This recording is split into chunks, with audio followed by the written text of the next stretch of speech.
All right. Welcome back, ladies and gentlemen. This is David Patrick Harry with Church of the Eternal Logos. And today we have a very special stream sponsored by our brother AC. Shout out to AC if he's out there. I know he might be busy today with the family. I shot him an email earlier to let him know that I'll be doing his stream. And this is long awaited. So I even reached out to AC and apologized. It took me a while to get to this one, in which, due to request, we're going to be analyzing Keiji Nishitani's magnum opus, Religion and Nothingness, which is really a sort of conversation. I mean, it's not as explicit, but what he's trying to do is reconcile Western nihilism and materialistic atheism and Christianity with his understanding of the Shunyata, which is the concept of emptiness or nothingness within Buddhism. And so we're going to be diving into this book. As you can see, I got so many freaking tabs. When I got done, I'm thinking, okay, maybe we're not going to be able to read all those. So we're going to find some of the most important ones, but we're going to be discussing each chapter. It's a 6-chapter book. It's about 300 pages. And so we're going to be talking a little bit about who Nishitani was and why he is important, because he is an important thinker and he's a very well-read man. You can't read this book and not come away from it by thinking, okay, I don't really agree with the book, but it is coming from somebody who's read a lot about Western philosophy. And so he himself actually studied under Martin Heidegger, and phenomenology is a central focus of Nishitani. along with existentialism, and he gets a lot of that from Sartre. Along with, he was a major fan of Nietzsche, and that's where his conversations on nihilism come together, and his sort of, I wouldn't say great understanding of Christianity, certainly not orthodox, but from a Japanese Buddhist philosopher who's studying Western Christianity, I think he does a pretty good job. And in the book, he really doesn't bash Christianity very much. He really bashes atheist materialism and what he sees as the sort of secluded nature of the person or the self or the ego within Western existentialism and nihilism. And he believes that his concept of emptiness coming from his Zen Buddhist tradition is going to reconcile these things. So I'm skeptical if he does this. Obviously, I don't believe he does, but due to AC, and a major thank you to AC for sponsoring today's stream, we're going to be covering it. We'll talk a little bit about who Nishitani is. I'll give you my 3 central critiques of why his project actually doesn't work, because his emptiness, nothingness, again, Shunyata can be translated various ways. He kind of interchanges between emptiness and nothingness, is an entirely different paradigm and does not reconcile Western atheism. Although I get the point he's making, it does not reconcile Western material atheism, nihilism, and existentialism with the transcendent meaning of Christianity. But it's a good go. And so I'll give that. Then I got a video that really is just a sort of overview of the work of Nishitani, because most of our conversation is going to be focused on this book. This is what AC wanted me to cover. And this book, I can see why AC wanted me to cover it, because it's actually very important for John Vervaeke. So if you guys have been following the channel, you know that we've been following the ongoing conversation of the meaning crisis, right? Which is a dialogue that really got going between John Vervaeke, Jordan Peterson. Paggio's been part of it, although I wouldn't consider him one of the central progenitors of the meaning crisis. Vervaeke's really sort of taken the mantle on that. And we've discussed his sort of Neoplatonism, his technocratic silicon sages that he believes AI is going to transplant and become more wise than the Buddha or Lao Tzu or Socrates. And he specifically said it'll be more virtuous than Jesus Christ. So we already have laid out, and if you haven't seen those, you can go check out the other streams I've done on John Vervaeke after this stream. But this one, we're going to be focusing on this book. So the video I have for you is really an overview of Nishitani, his life and his work, so that when we go through chapter by chapter of this book, it'll make a little bit more sense. And also, what I wanted to point out is I can see why John Vervaeke likes this book, because your average Western New Age, spiritual but not religious, semi-Buddhist, Eastern mystic isn't going to find this book entirely useful, because it is very academic. This is not your, go sit out in your Zen meditative lotus posture, whatever you're doing, and coming up with these, these beautiful ecstatic experiences of Satori or whatnot. It's not. This is him putting his Buddhism, his Zen Buddhist perspective, in conversation with particularly German philosophy. So I said he actually studied under Heidegger for 2 years, and he's a big fan of Nietzsche, although he believes Nietzsche comes short of the ultimate conclusion he has. He actually has a funny quote. He says Nietzsche, there's how Nietzsche stared into the abyss and got lost in it. Well, Nishitani has a funny quote that says Nietzsche stared in the abyss, but he didn't stare long enough. And this comes from, again, this Buddhist understanding that by meditative contemplation on the understanding of emptiness, or this sort of undergirding of the sort of transcendent nothingness that undergirds all reality, that Nietzsche would have eventually got there if he just stared a little bit further into the abyss. I disagree, but my point is this book is very academic. So if you're wondering, like, maybe you went through a new age phase or something and you didn't read this book, it's probably because this is a little bit more technical. There's a lot of technical terms here. And so there's a handful I want to address that's going to be brought up over and over throughout this conversation. And so let me hit those. There's about five that I want to get out right from the beginning. The first one, as we already said, is Shunyata. And this is a Buddhist concept for the sort of transcendent reality beyond concept. So Nishitani is actually I wouldn't call him a nominalist because he believes there's a sort of utility in the concept of essences and substances, but he rejects their ultimate reality because they're ultimately grounded on nothingness, and this nothingness penetrates all things. And so you're going to hear Sunyata, like, for example, chapter 3, Nihilism and Shunyata, chapter 4, the Standpoint of Shunyata, chapter 5, Sunata and Time, chapter 6, Sunata and History. So this is central to his whole thing, is putting this concept of emptiness or nothingness in place, or some sort of reconciliation, some sort of middle ground between what he sees as atheist existential materialism that leads to a sort of detrimental understanding of nihilism, and then transcendent meaning in Christianity. And he's arguing that this shunyata concept within Buddhism is essentially the thing that's going to reconcile these and allow for a transcendent meaning, but ultimately there is an undergirding of nothingness that is the foundation of reality. Another concept, as we've talked about, we did a stream on an introduction to Buddhism. We talked about the differences between Theravada, Mahayana, Vajrayana, the Tibetan form of Buddhism, which has very tantric, has many forms of gods, is the Atman. So if you're familiar with the Hindu concept of Atman, which is a soul, or sometimes translated as an ego, in Buddhism, they believe in an Anatman, a no soul or no ego, and they believe this to be the core of yourself. So his entire work is going to be in opposition to a Christian understanding of a sort of personal soul that is a dimension of us that is made in the image of God, the Imago Dei, although he's going to reference these things, but he does ultimately reject any existence of a soul. And in some of the passages we read, he's going to probably mention the Anatman.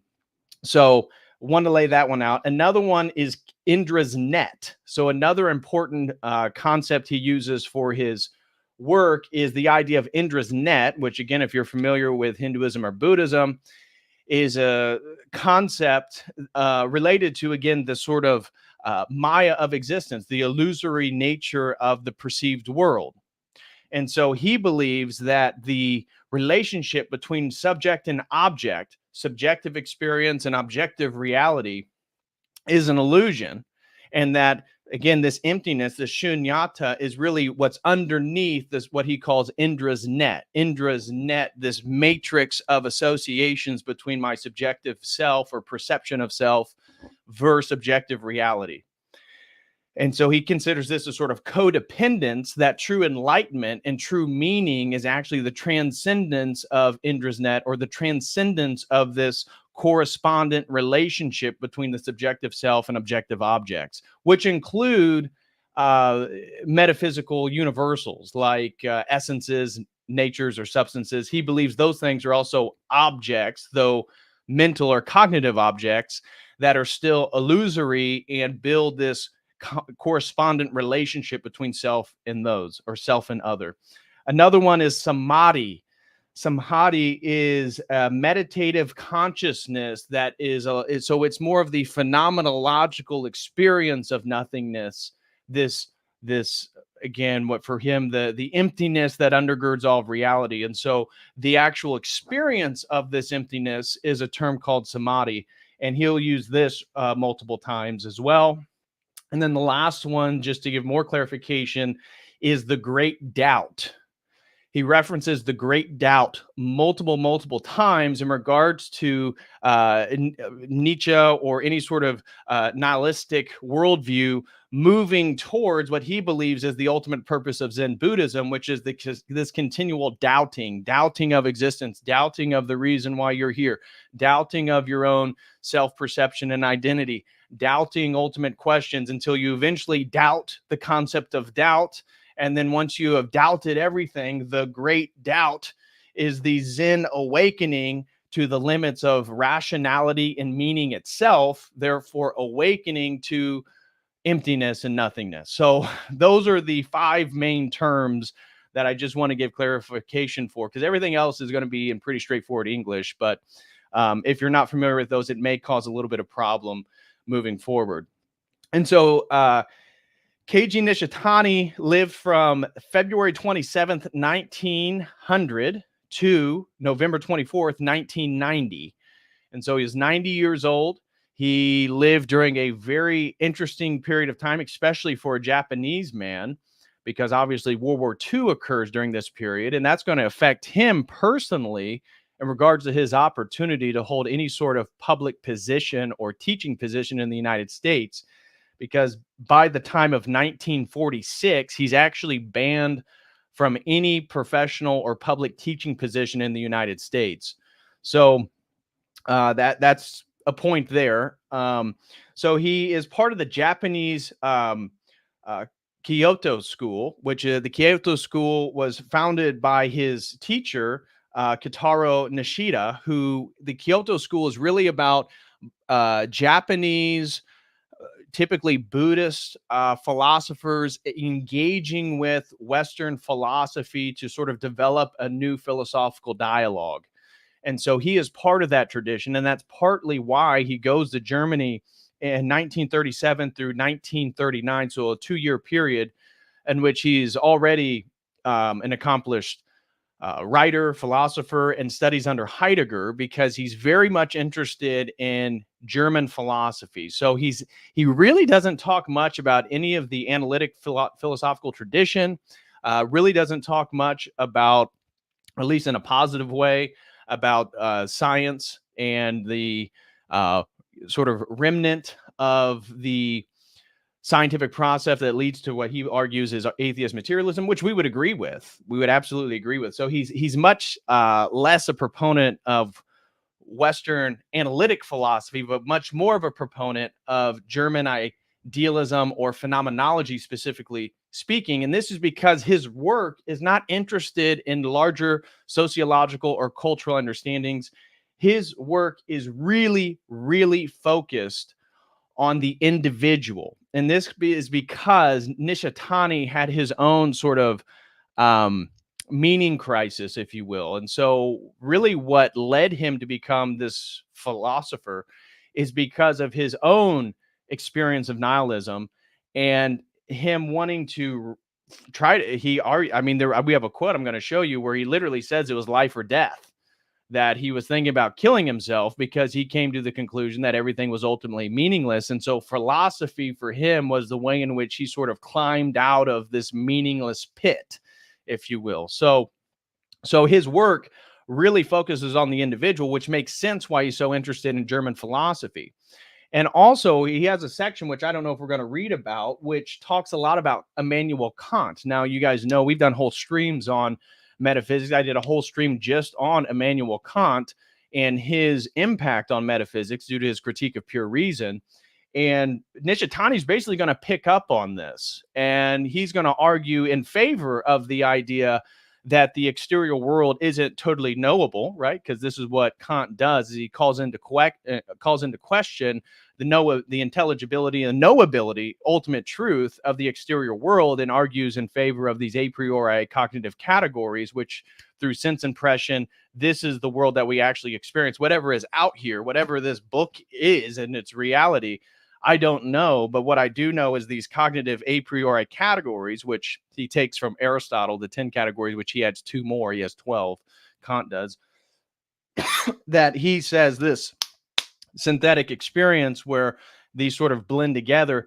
Yes, this is kind of his understanding as well. However, he would argue in favor of this Shunyata, this Buddhist Zen concept of nothingness undergirding all that. And that's where he believes they kind of came up short. So he is critical of German idealism, which comes after Kant, because they believed in these cognitive categories as being ontologically real, which he rejects. So he says, yeah, they're useful.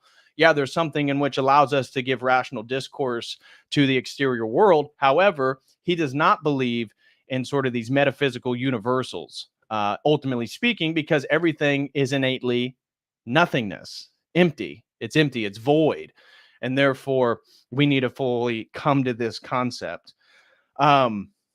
And so he's a very, very well-read man. So you can't read his stuff without recognizing that he's a very well-read man. But I want to give you a few points of his philosophy. So I have a few notes. So the foundations of his philosophy is the influences in Buddhism. Nishitani's philosophical perspective is deeply rooted in Zen Buddhism. He employs the concept of shunyata, as I said, not as a nihilistic void, but as a foundational reality, right? So for him, nihilism is not the absence of meaning, it's the fullness of meaning, because nihilism isn't a thing, it's a reality that undergirds all things. Now, you may think that's not that big of a distinction, but for him, this is a major distinction, because this is what he's trying to criticize the Western philosophical project, and why he believes it's sort of come to a dead end. So that's that, and from which all things emerge, and from which they will all return. So all things, again, very Buddhist, right? This is pretty standard Zen Buddhism right here. This understanding influences his interpretation of existence, identity, and the cosmos. Another central point of his philosophy is dialogue with the West. Nishitani engaged extensively with philosophers such as Nietzsche, Heidegger, and Sartre. His encounter with Nietzsche's proclamation of the death of God and Heidegger's analysis of being toward death led him to explore the depths of nihilism and the possibility of overcoming it through a return to the existential and religious dimensions of human life, which ultimately means the realization that everything is empty and nothing. And then the engagement with nihilism, a central theme in Nishitani's work, which he wrote a whole book just on nihilism. This one is mostly about nihilism, but it's a little bit more expansive. And that his work is the confrontation with nihilism. He saw the crisis of nihilism not just as a Western problem, but as a universal human issue. And so Nishitani argued that both Western and Eastern traditions could provide pathways out of nihilism through a radical reorientation towards the experience of nothingness as a positive foundational aspect of existence. And then this obviously leads to the concept, or the field of nothingness, where he believes that this notion of a field of nothingness as a metaphysical framework where the individual selves and phenomena are interconnected. So he even makes lip service to Leibniz's monad towards the end of the book, talking about this. That's chapter 4. That this emptiness, and once we come to this samadhi, this realization, and really incorporate this transcendent meaning of nothingness, I know it sounds oxymoronic, but that then we can have this sort of collapsing of these dualistic problems, right? So subject and object, self and other, being and non-being, all these things are collapsed once we come to this fuller realization of nothingness. And so, so in regards to this book, particularly speaking, the major themes that I wrote down is obviously the crisis of nihilism. Nishitani identifies nihilism as a pervasive condition of modern life, characterized by the loss of meaning and value. This crisis is exacerbated by the decline of traditional religious beliefs and the disenchantment of the world in the face of scientific rationalism. Well, we can all agree with that. So he has things that we would certainly agree with. We would agree. Really, his criticism of science, atheist materialism, nihilism from the Western context, not his, and existential are pretty on point. So I think we can pretty much adopt most of that. Now, when he gets into Christian theology, I'm going to mention it here in a second. He gets into Meister Eckhart, who is not Orthodox and certainly is even deemed a heretic within the Catholic tradition, although he tried to have been revived here recently, especially in the last 200 years. But anyways, I digress. I'll get to that in just this moment. So he argues that Nishitani traces the roots of nihilism in Western thought, drawing on Nietzsche, Heidegger, and suggests this confrontation with nothingness is essential to overcoming existential impasse of nihilism. So the way you get through nihilism is to appreciate and embody nihilism, or for him, emptiness, shunyata, nothingness. The next one is religion and the encounter with nothingness. Nishitani posits that genuine religious experience, which he posits as an individual endeavor. So we're going to get into chapter 1 is where he's defining what is religion. Well, he basically defines it as an individual relationship with transcendent meaning. And we can probably agree to that to an extent, but to characterize all of religion of that, you can see the presuppositions he already has, focusing so much on the individual as opposed to collective identity. So there's that. But he believes that religious experience encounters the abyss of nothingness, leading to a transformation of the self. This encounter is not a nihilistic surrender, but a liberating realization that frees the individual from an egocentric illusion of the world and reveals the interconnectedness and the emptiness of all things.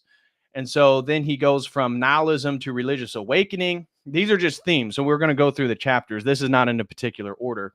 But the journey through nihilism to religious awakening requires a shift from the standpoint of the ego to the standpoint of nothingness. Nishitani outlines a path of spiritual practice and existential inquiry that leads to this transformation, emphasizing the importance of meditation and the cultivation of the great doubt to awaken to the reality of nothing. And the ethics and social engagement, Nishitani's vision of religion and nothingness has profound, for him, ethical implications. By recognizing that emptiness and interconnectedness of all things, individuals then are called to act with compassion and responsibility towards all life of the natural world because of our realization that of this interconnectedness, or that we're all one. And if you don't, you're going to have karma build up and you're going to reincarnate at another point in time anyway. So you might as well come to this realization now.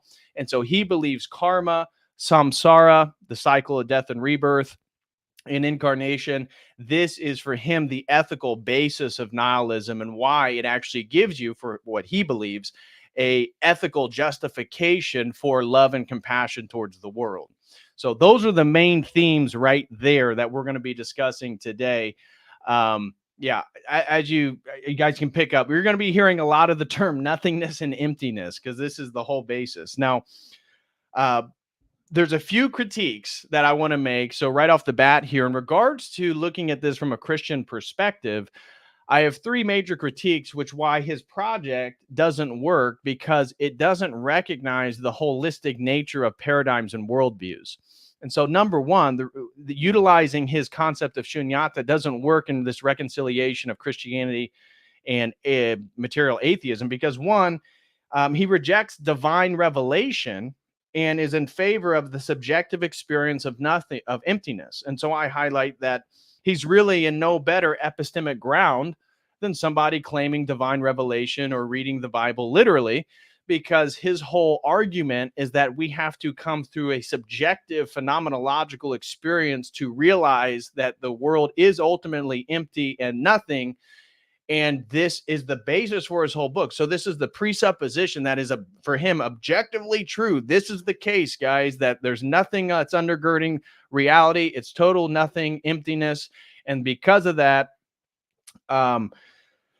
you have to go through a meditative, contemplative state so that you can get to this understanding, so that you can sort of break through nihilism through the understanding of the ultimate totality of nihilism, meaning nothingness. So that's a bit of a critique. There's no real he's not on any better epistemic ground, and I wouldn't say he's even on any better epistemic ground than the atheist materialists that he correctly criticizes for their own belief in objective truth, or that science is the ultimate arbiter of truth, which yet they operate on all these other presuppositions that they can't justify. So in addition to that, Buddha Sunyata is a pill then that must be swallowed in its entirety if you're going to accept this book as something that's bringing you closer to an ultimate realization of the world. So from a Christian perspective, then you really can't read this book and take the main thesis away as something that you would adopt, because it's built fundamentally on a Zen Buddhist worldview of this emptiness and nothingness. And so if you're going to take this book and really think it's phenomenal, like John Vervaeke, and this is something that people need to read, you're going to have to swallow the shunyata pill, the emptiness, nothingness pill to its full extent. So in addition to that, I was talking about Meister Eckhart. And so one of the things that Meister Eckhart says, and this is why Nishitani pulls from him so much in this book, is that God's essence is absolute nothingness. Now, we don't make claims like that about the essence of God as Orthodox Christians. Of course, we have the doctrine of the energy essence distinction, And so we don't make claims about the essence of God other than it's three persons in one essence. Now, he is pulling from Meister Eckhart this idea that God's essence is absolute nothingness, because that fits perfectly into his worldview, which then he adopts the Christian understanding of the Imago Dei, that if we're made in the image of God, then we're made in the image of absolute nothingness. Well, that's great and all, but that's not Christian theology. Nishitani, I understand you're a very well-read man and you've read a lot of Western philosophy, and even his pulling of scripture is pretty good. But that's not a Christian worldview, and pulling that from Meister Eckhart isn't going to work in regards to your project, because God's essence isn't nothingness. And so to take that one from a heretic, but even you could argue to some extent it's a word concept fallacy, because I doubt Meister Eckhart was thinking in terms of his Buddhist theology, and he would probably agree with that. But pulling from Meister Eckhart to say God's essence is total emptiness or nothingness, because I believe the direct quote from Eckhart is that God's essence is nothingness. Well, you might want to talk with some actual believing and professing Christians whether they think that's the case or not, which they don't. And that's one of the problems of his next one in regards to his understanding that there is no soul, because he has a total different understanding of what personhood is. If you have the energy essence distinction and you believe that God is a trinity, well, personhood is a foundation of which we both understand the Imago Dei and our relationship to God in a personal communicative relationship. So he doesn't believe that God is ultimately a person, and he kind of views that, although he gives it, he doesn't deride Christianity very much at all in this book. He kind of uplifts it, but his point of uplifting Christianity is to show that it has transcendent meaning that the West has lost, and that in the opposition to it, we have the atheist materialistic nihilism. And so once we understand that God is emptiness or nothingness, well, now we can understand how we can fit these things together. But that's not Christianity, and that's not going to work. So that's one of my big critiques, is that the project itself falls flat from a person who actually believes in the Holy Trinity. So my second criticism then is no soul, and he has a totally different understanding of personhood. So he believes that the person, because there is no soul, and he rejects universal metaphysical categories. He thinks that maybe they exist at a conceptual level and they're useful for us, but they don't have an ontological reality because they're filled with the same nothingness and emptiness that you and I are. So therefore, person for him is not a entity that's made in the image of God that can participate in all these uncreated energies and higher faculties like reason and logic and mercy and compassion and love and truth and honor and glory and bravery and courage. No, it's none of that. Person for Nishitani, and it'll probably emerge as we read through the chapters in the second half of the stream, is a mode of being. So what you are as a person, me as a person, David Patrick Harry, you'd say, well, that is your ego. That is this self of which I need to transcend it and get to this realization of emptiness and nothingness, that really there is no there inside of me. And the there that's not there is the not there that undergirds all reality. And therefore that makes me one with the divine. For him, the emptiness is divine. And therefore, that's my Imago Dei. And therefore, if that's the case, well, then you as a person is illusory. And it's really just a mode of being for all of existence itself. So he would argue that a tree, a rock, a stone, these things have already experienced samadhi or already understand the full nature of emptiness and nothingness. And so they don't pretend to be something else. Whereas you and I are constantly moving through the world and we're pretending to be something that we're not because we don't really know who we are. And therefore, a person is a sort of mode of being. And until they realize Shunyata, they are going to live in a world of illusion and delusion. And then once you have attained this awakening, now you are the cosmic person. He kind of talks about you're a cosmic person, but we're all the same person. So once you understand this, everybody who's enlightened in a way is the same person because they realize the person they are in space and time is an illusion. So we get very concepts that we would see very consistent with New Age spirituality, the spiritual not religious. This is Eastern mysticism. You can see how all this stuff coalesces. Psychedelic spirituality, right? You get loaded on LSD, you realize that we're all one.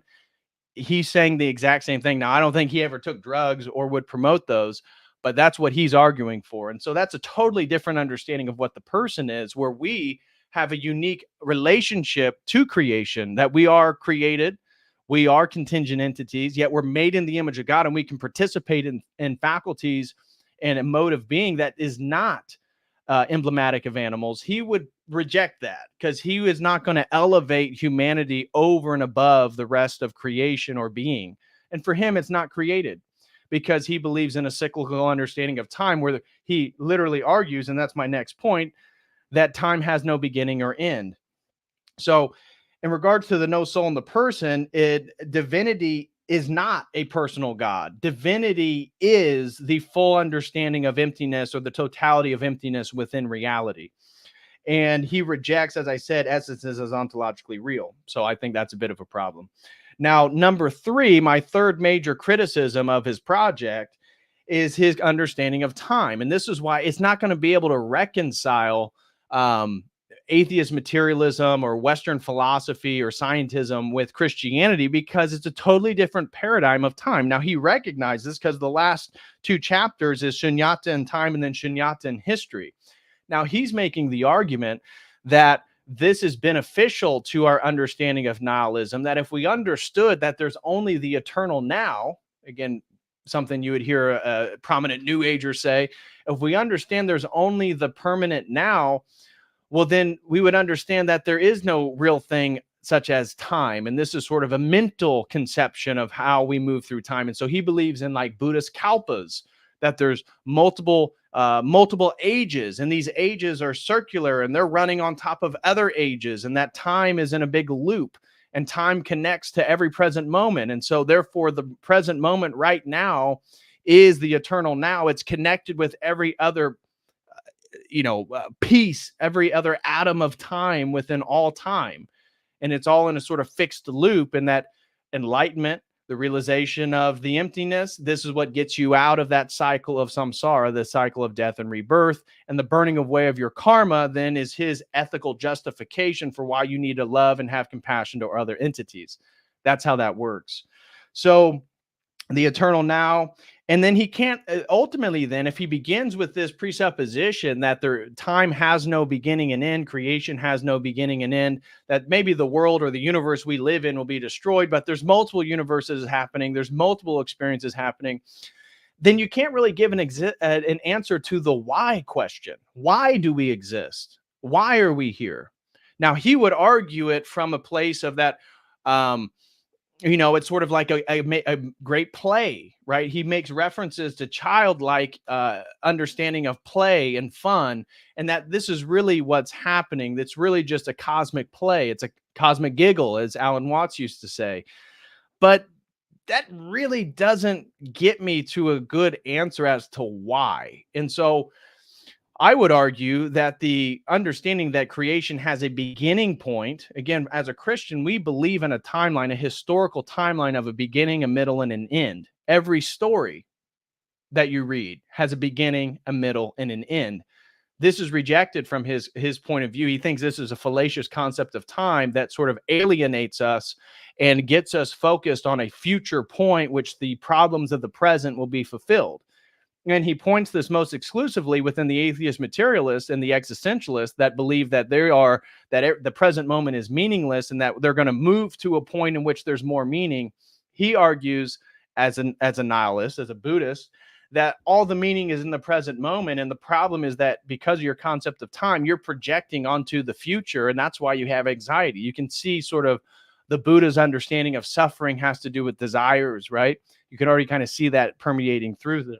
So I would say his project does not provide, I would argue, obviously I'm biased, I'm an Orthodox Christian, but it doesn't provide an adequate answer to the why of existence. He answers a lot of the what and the hows, but he doesn't really answer the why. For us, we have a transcendent God. And he actually makes that as a problem within Christianity because there's a chasm between us and God, where he argues the emptiness of Shunyata is so present and immanent within us that he has a better understanding of how we relate to the transcendent or the divine. I would disagree. But at least from a Christian perspective, it's because God, a creator God, created ex nihilo out of nothing, which he uses like, well, where'd this nothingness come from? That must be the no, it's a totally different paradigm, a totally different worldview. And so God created creation because he loved and he wanted to give the opportunity to an entity to love him and engage in that internal love, that heavenly salvation, right? We are unique creatures made within space and time, and we have a unique ontology. And yes, God is totally transcendent. I agree with you, Nishitani, but this is not a problem in regards to our relationship with God, because there's no mention of orthodoxy. And you can tell and rightfully, I mean, he wrote this book in 1962 in Japanese, and it wasn't translated into English until 1982. So at that point, there's not a whole lot. I wouldn't expect a Buddhist philosopher to have read a whole lot about Orthodox Christian theology at the point, but he has a totally different understanding of Christianity, and it has to do with his reading of aspects of Catholicism and Protestantism, and a problem what he sees as dualism to various degrees. So he has no understanding of the energy essence distinction, or how we engage directly with God through these uncreated energies. And therefore, he has a total misunderstanding of how a Christian from an Orthodox perspective would deal with theodicy, the existence of evil, because it's a privation of God's energy. And so he comes at it from the idea that the West makes ontologically positive claims about good and evil. And as an Orthodox Christian, we don't, because the absence of these energies is the absence or the opposite of all these energies that they describe. So falsehood is the absence of the energy of truth. Hate is the absence of the energy of love. But the only thing that has ontological positive existence is the energy, not the opposition to it. Just as we've talked about with the concept of hot and cold in thermodynamics, that hot is indicative of a lot of thermodynamic energy, and the absence of that energy is a term we called cold, but cold doesn't have a positive existence. So I would argue that he has a misunderstanding, and so I think an Orthodox Christian coming at this would have a very different understanding of the Christianity that he's describing and even critiquing at points. And so in the last one is because of his worldview. In chapter, I want to say it's chapter 6, he starts talking about the concept of logos that he pulls from Heidegger. And this is a logos with a lowercase l. So he kind of limits the logos. And that's what I find, it kind of was scratching my head, because he's very knowledgeable about so many aspects of Christian theology, yet when it comes to chapter 6 and he starts talking about logos, he relegates it to this philosophical concept of rational order. And that's all that logos is. And it's like, Nishitani, you know, for chapter 1, you just laid out so much about Christianity. You think you'd understand that Jesus Christ is the logos incarnate. And he maybe does, but he believes that the logos or any sort of rational order needs to be transcended through a phenomenological experience. So in chapter 6, and I have it tagged, so we'll read that. But he talks about the necessity, if you really want to break through nihilism and find ultimate meaning, then you need to transcend the logos. And again, from an Orthodox perspective, we say, no, you don't transcend the logos. You build a personal relationship with the logos. That's something very different.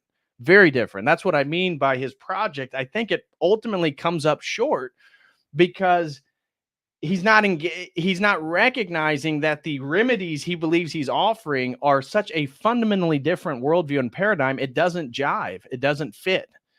So those are my main criticisms of Nishitani. And so we're going to be diving deeper into this book now. I want to do a little bit of housekeeping real quick. And then I want to watch the video, which is an overview of Nishitani and his life and his work. And then we're going to move through chapter by chapter of Religion and Nothingness. And so you'll be able to hear his ideas and his words, and you'll be able to unpack it for yourself. So smash that like for everybody who's here. Thank you very, very much. And major thank you to AC for sponsoring today's stream. Thank you very much, AC. God bless you, brother, you and your family. Oh, Marcus Antonio. Shout out to the Marcus Antonio. Just gifted 5 COTEL crew memberships. Thank you so much, brother. Welcome, Amateum. Welcome, Sneaky Beaver. Welcome, Melly, Finesse, and Aaron Christopher. Thank you so much, Marcus Antonio, for the gifting of the membership. Really appreciate you, brother. Thank you so much. And if anybody's out there, you know, that we can hop on that, piggyback that nub wave, guys. If you're feeling generous, and happy Easter to all my Western Christians. So if you're out there and you're watching this stream and you're not Orthodox, well, then today Christ is risen. Now, for me, my Pascha isn't until May 5th. So I got over a month before my Pascha comes around. But for everybody who celebrated today, Christ is risen. I hope you guys had a blessed Easter with you and your family. And do not let the degeneracy of the United States and the satanic enterprise that is known as our federal government get you down. Christ is king. Christ is risen. And I hope you guys celebrated today and had a wonderful day. So happy Easter to all my Western folks out there. If you're Protestant or Catholic, really appreciate you guys. And we got a couple super chats. Hillslide throws in $5, says, can you do a live stream fact-checking expedition unknown mysteries of Jesus episode? I appreciate all you do. Thank you. A live stream fact-checking of Expedition Unknown Mysteries of Jesus episode. I have not watched that, but I can look into it. If I'm going to do a live stream on it, Hillslide, it has to be non-copyrighted, because if it is like the History Channel or something like that, your stream gets taken down immediately. So I'm not sure how big Expedition Unknown Mystery of Jesus, how big that YouTube channel is, or if this is a major production network, because if it is, it may be copyrighted. If not, I'm open to it. I'm very much open to it. But thank you so much, brother, for the $5 super chat. And shout out to our brother, Emmanuel, COTEL crew member for 13 months. God bless you, brother. He says, this highlighted chat may be meaningless, but it feeds my vanity. Yeah, Nishitani would say it is ultimately nothing, but maybe because it's nothing, you're closer to enlightenment than I am. But thank you so much, Emmanuel. Again, he said, this highlighted chat may be meaningless, but it feeds my vanity. Well, thank you very much, Emmanuel. Let me just double check real quick before we move forward with the Dono chat. Oh, Teacup throws in $5 over on the Dono chat. Thank you so much, Teacup. And they say, small donation for your efforts, DPH. It's Godspeed your work, my ortho brother. Well, thank you very much, Teacup. Really appreciate the $5 super chat. Thank you very much. And we had one that came in over on the Streamlabs. Let me pull that up real quick. And that comes from Based Philosophy. I know he's been waiting for this stream. So shout out to Based Philosophy. He says, the AC streams you have been doing has brought some people to our parish. So I appreciate you covering some of the subjects that he has you doing. Yeah. AC got me on a whole kick. He's had me do a lot of really good sponsored streams, ones that I probably wouldn't have done. Like I would have not have done this book, and it's a dense book. It took me a while to get through this, and I apologize to AC for taking so long to do it, just because I knew this book had, in a way, nothing to do with some of the other things that I'm reading and working on when I'm not doing streams.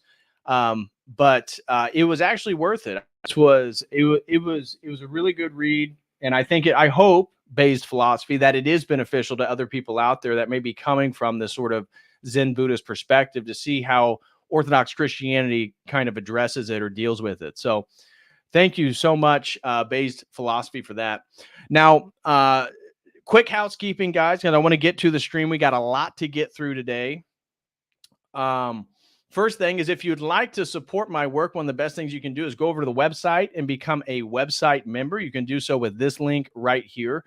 By the way, we have a Logos Fitness meeting tomorrow, April 1st, April Fool's Day, at 7:00 p.m. Eastern Standard Time. That's a $15 a month membership in which we grade ourselves based on our fitness or whatever physical activity you're aiming at, what your goals are, your diet, your spiritual life, and then your career goals.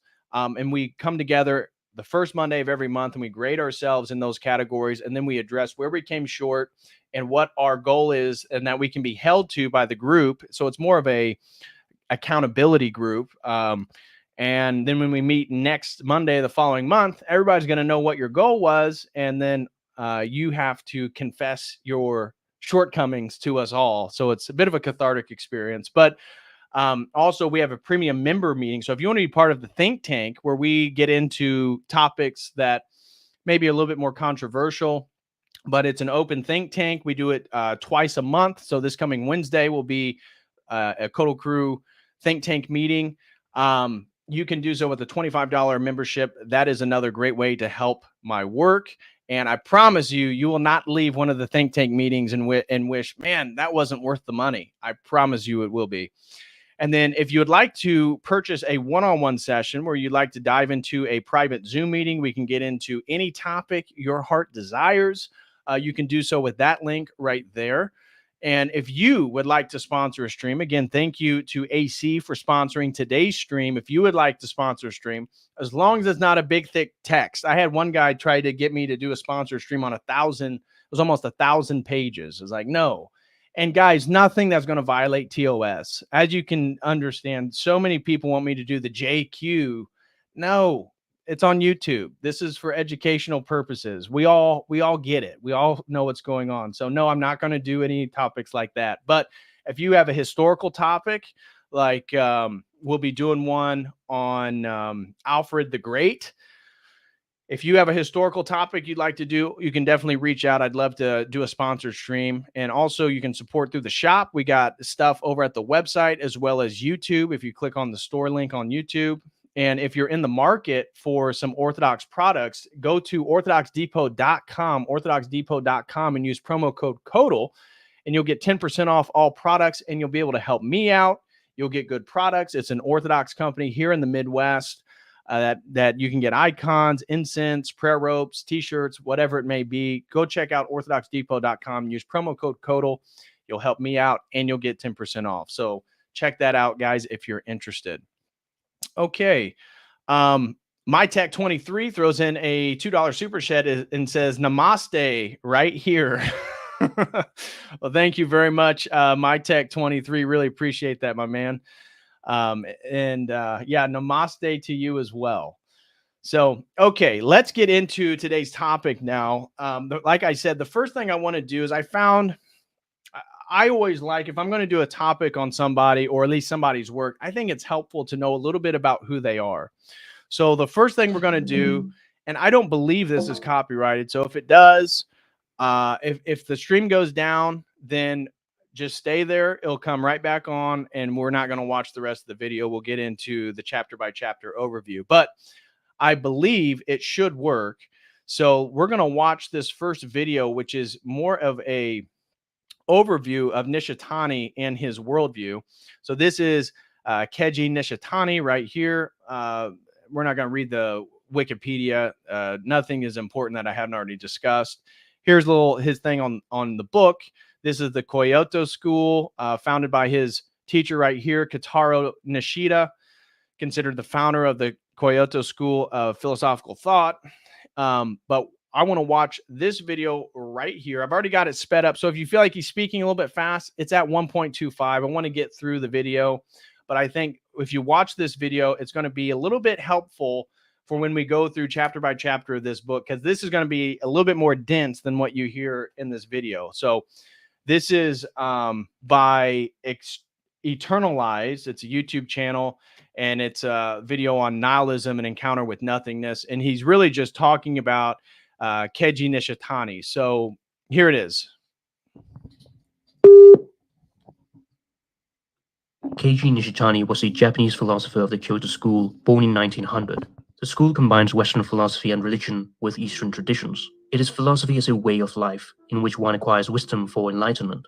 Nishitani went out of his way to deeply understand both Western and Eastern philosophy. Through all these interests, he had one fundamental concern which was constantly at work, a doubt about the very existence of the self. In Zen, this is known as the Great Doubt. The psychological pressure that comes with the struggle of life leads to an awakening. At the bottom of great doubt lies great awakening. If you doubt fully, you will awaken fully. Nishitani characterizes this doubt concerning the self, which originally motivated his philosophical quest, quite explicitly as nihilism. It is a mood that comes from the deepest despair, when we become a question to ourselves, and when the problem of why we exist arises. However, most of the time, daily work and amusement helps to distract us from our encounter with nothingness. At the age of 14, Nishitani was met with the utter hopelessness after his father had died. Shortly thereafter, he was struck down by an illness similar to the tuberculosis that had killed his father.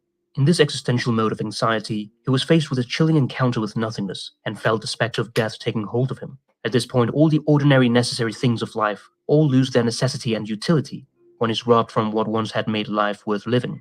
The questions, why did this happen to me? What can I do about it? Are transformed into the questions, who am I? Why do I exist? A void appears here that nothing in the world can fill. A gaping abyss opens up at the very ground on which one stands. This mental torment led Nishitani to philosophy and to pursue a career in the field as a professor. He writes, "My life as a young man can be described in a single phrase. It was a period absolutely without hope. My life at the time lay entirely in the grips of nihility and despair. My decision, then, to study philosophy was in fact, melodramatic as it might sound, a matter of life and death." As a young man, Nishitani used to carry Nietzsche's Thus Spoke Zarathustra around with him wherever he went. It was like his Bible. He was also influenced by Martin Heidegger and spent 2 years studying under him from 1937 to 1939. Nishitani died in Kyoto, Japan at the age of 90. The bulk of his work lies in his enormously rich 26-volume collected works, several monographs, and articles. His personal library was composed of nearly 1,000 volumes of works in Western languages and 4,100 in Japanese, which were donated to the university where he taught. For Nishitani, the question of nihilism is the most urgent, the most personal, and most radical of all. We will be focusing on two important works of Nishitani, The Self-Overcoming of Nihilism and Religion and Nothingness. The Self-Overcoming of Nihilism is the result of a series of lectures on the subject of nihilism that Nishitani gave in Japan. It also constitutes the first substantial introduction of Nietzsche's philosophical ideas to a general Japanese audience. In this earlier work, the primary themes stem from European philosophy, mostly existentialism, with Zen Buddhist ideas at the background. In his later work and masterpiece, Religion and Nothingness, Nishitani seeks a synthesis and dialogue between Western and Eastern philosophy and spiritual experience, with an emphasis on contemplative practice. The two texts complement one another as records of a shift of emphasis in the author's thought. In The Self-Overcoming of Nihilism, Nishitani begins by tracing back the historical understanding of nihilism and philosophers such as Hegel, Schopenhauer, Kierkegaard, Nietzsche, Max Stirner, Heidegger, and Sartre. Nishitani gives his own answer to nihilism, as is explicit in the title, of nihilism overcoming itself. I love Sartre's Wandering Eye. Did you catch that? Let's see if we can pull that up real quick. And philosophers such as check it when it goes on Sartre. He's got one eye looking all the way over to the right while he's looking forward. Hegel, Schopenhauer, Kierkegaard, Nietzsche, Max Stirner, Heidegger, and Sartre. Nishitani gives his own answer to nihilism, as is explicit in the title, of nihilism overcoming itself, rather than us overcoming it. The nature of nihilism can be conceived in two ways, as universal and existential, and as particular and historical. This duality is something that should be grasped in one single vision in order to understand how nihilism operates in actual reality.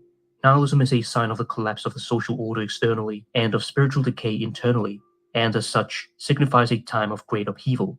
Whereas before human existence had a clear and eternal meaning, a way in which to live, which one may or may not want to follow, now existence is deprived of such meaning. It stands before nothingness as having been stripped naked, becoming a question mark for itself, and this in turn transforms the world itself into a question. The world in which we live reveals itself as an abyss, and profound anxiety shakes the foundation of human being.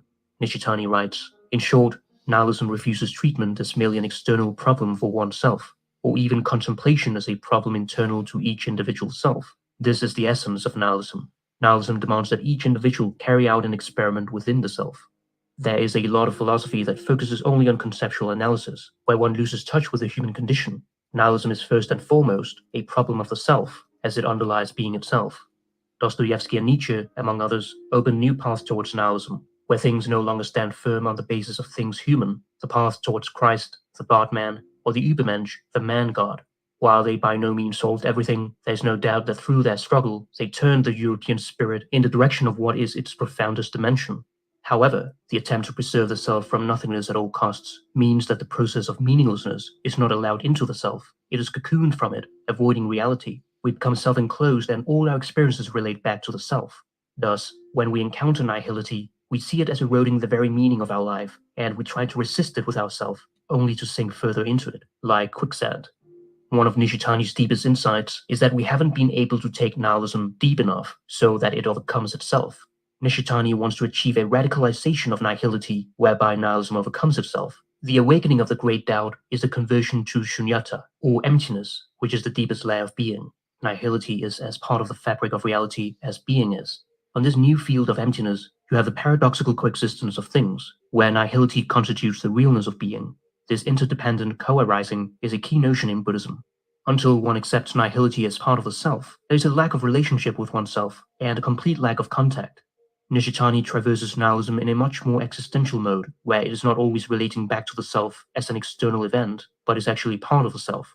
Things can then be encountered on their own home ground, as Nishitani puts it. One doesn't know something by representing it, willing it, or expressing it, but by becoming it. And so that idea of representing it is his also concept why he's detrimental to the universal metaphysical universals. So the concept of an essence, a nature, a substance. He believed this is sort of a rational apprehension of the phenomenal world, and it's useful, but it's ultimately not real. In Religion and Nothingness, he begins by asking, what is religion? That is, in fact, the original title of the work. What exactly is the purpose of religion for us, and why do we need it?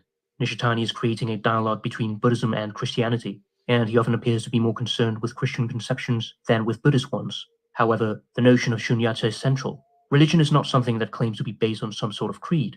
It is the absolute negation of the experience of absolute nothingness and the various efforts to achieve it. Nishitani also talks about the dangers of scientism to overlook not only religion but philosophy as well. This occurs when science seems to regard its own scientific standpoint as a position of unquestionable truth, from which it can assert itself in all directions, so that things like religion, philosophy, and the arts appear as no more than subjective opinion. In this way, our existential problems and the human condition is completely ignored. For Nishitani, religion has to do with life itself. Whether the life we're living will end up in extinction or in the attainment of eternal life is a matter of the utmost importance for life itself.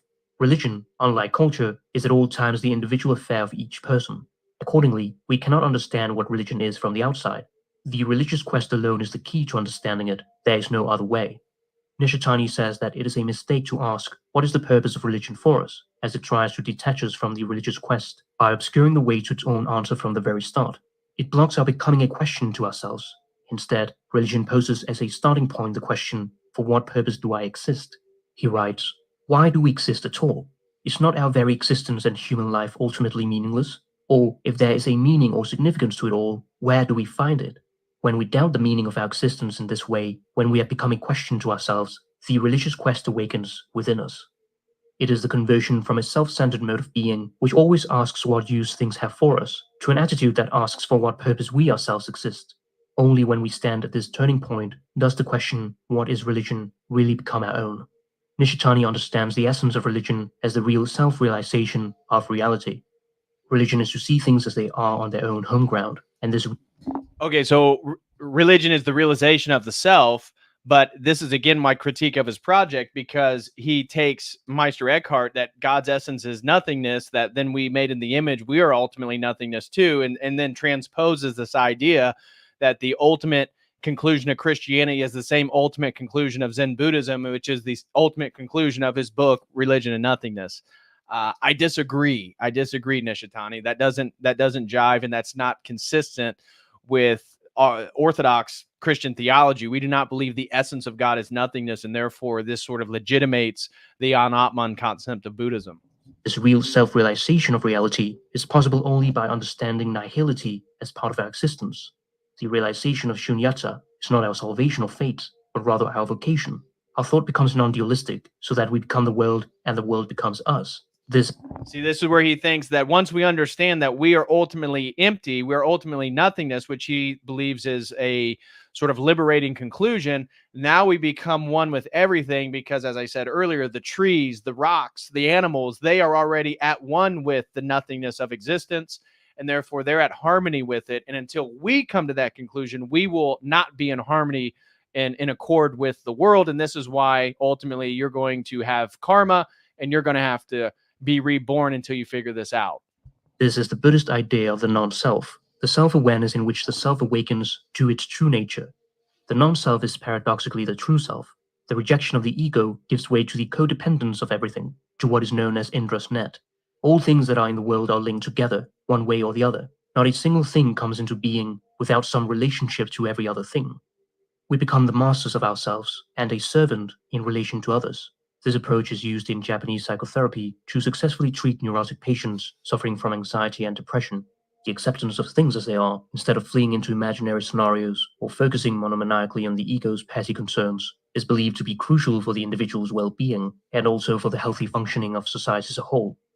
In order to become united with reality in a non-dual awareness, it is necessary to learn to empty the self and see things as they truly are without our subjective distortions and our reflective interpretations. Rising above the subject-object division gives way to pure experience. This again does not make much sense to the conceptual mind.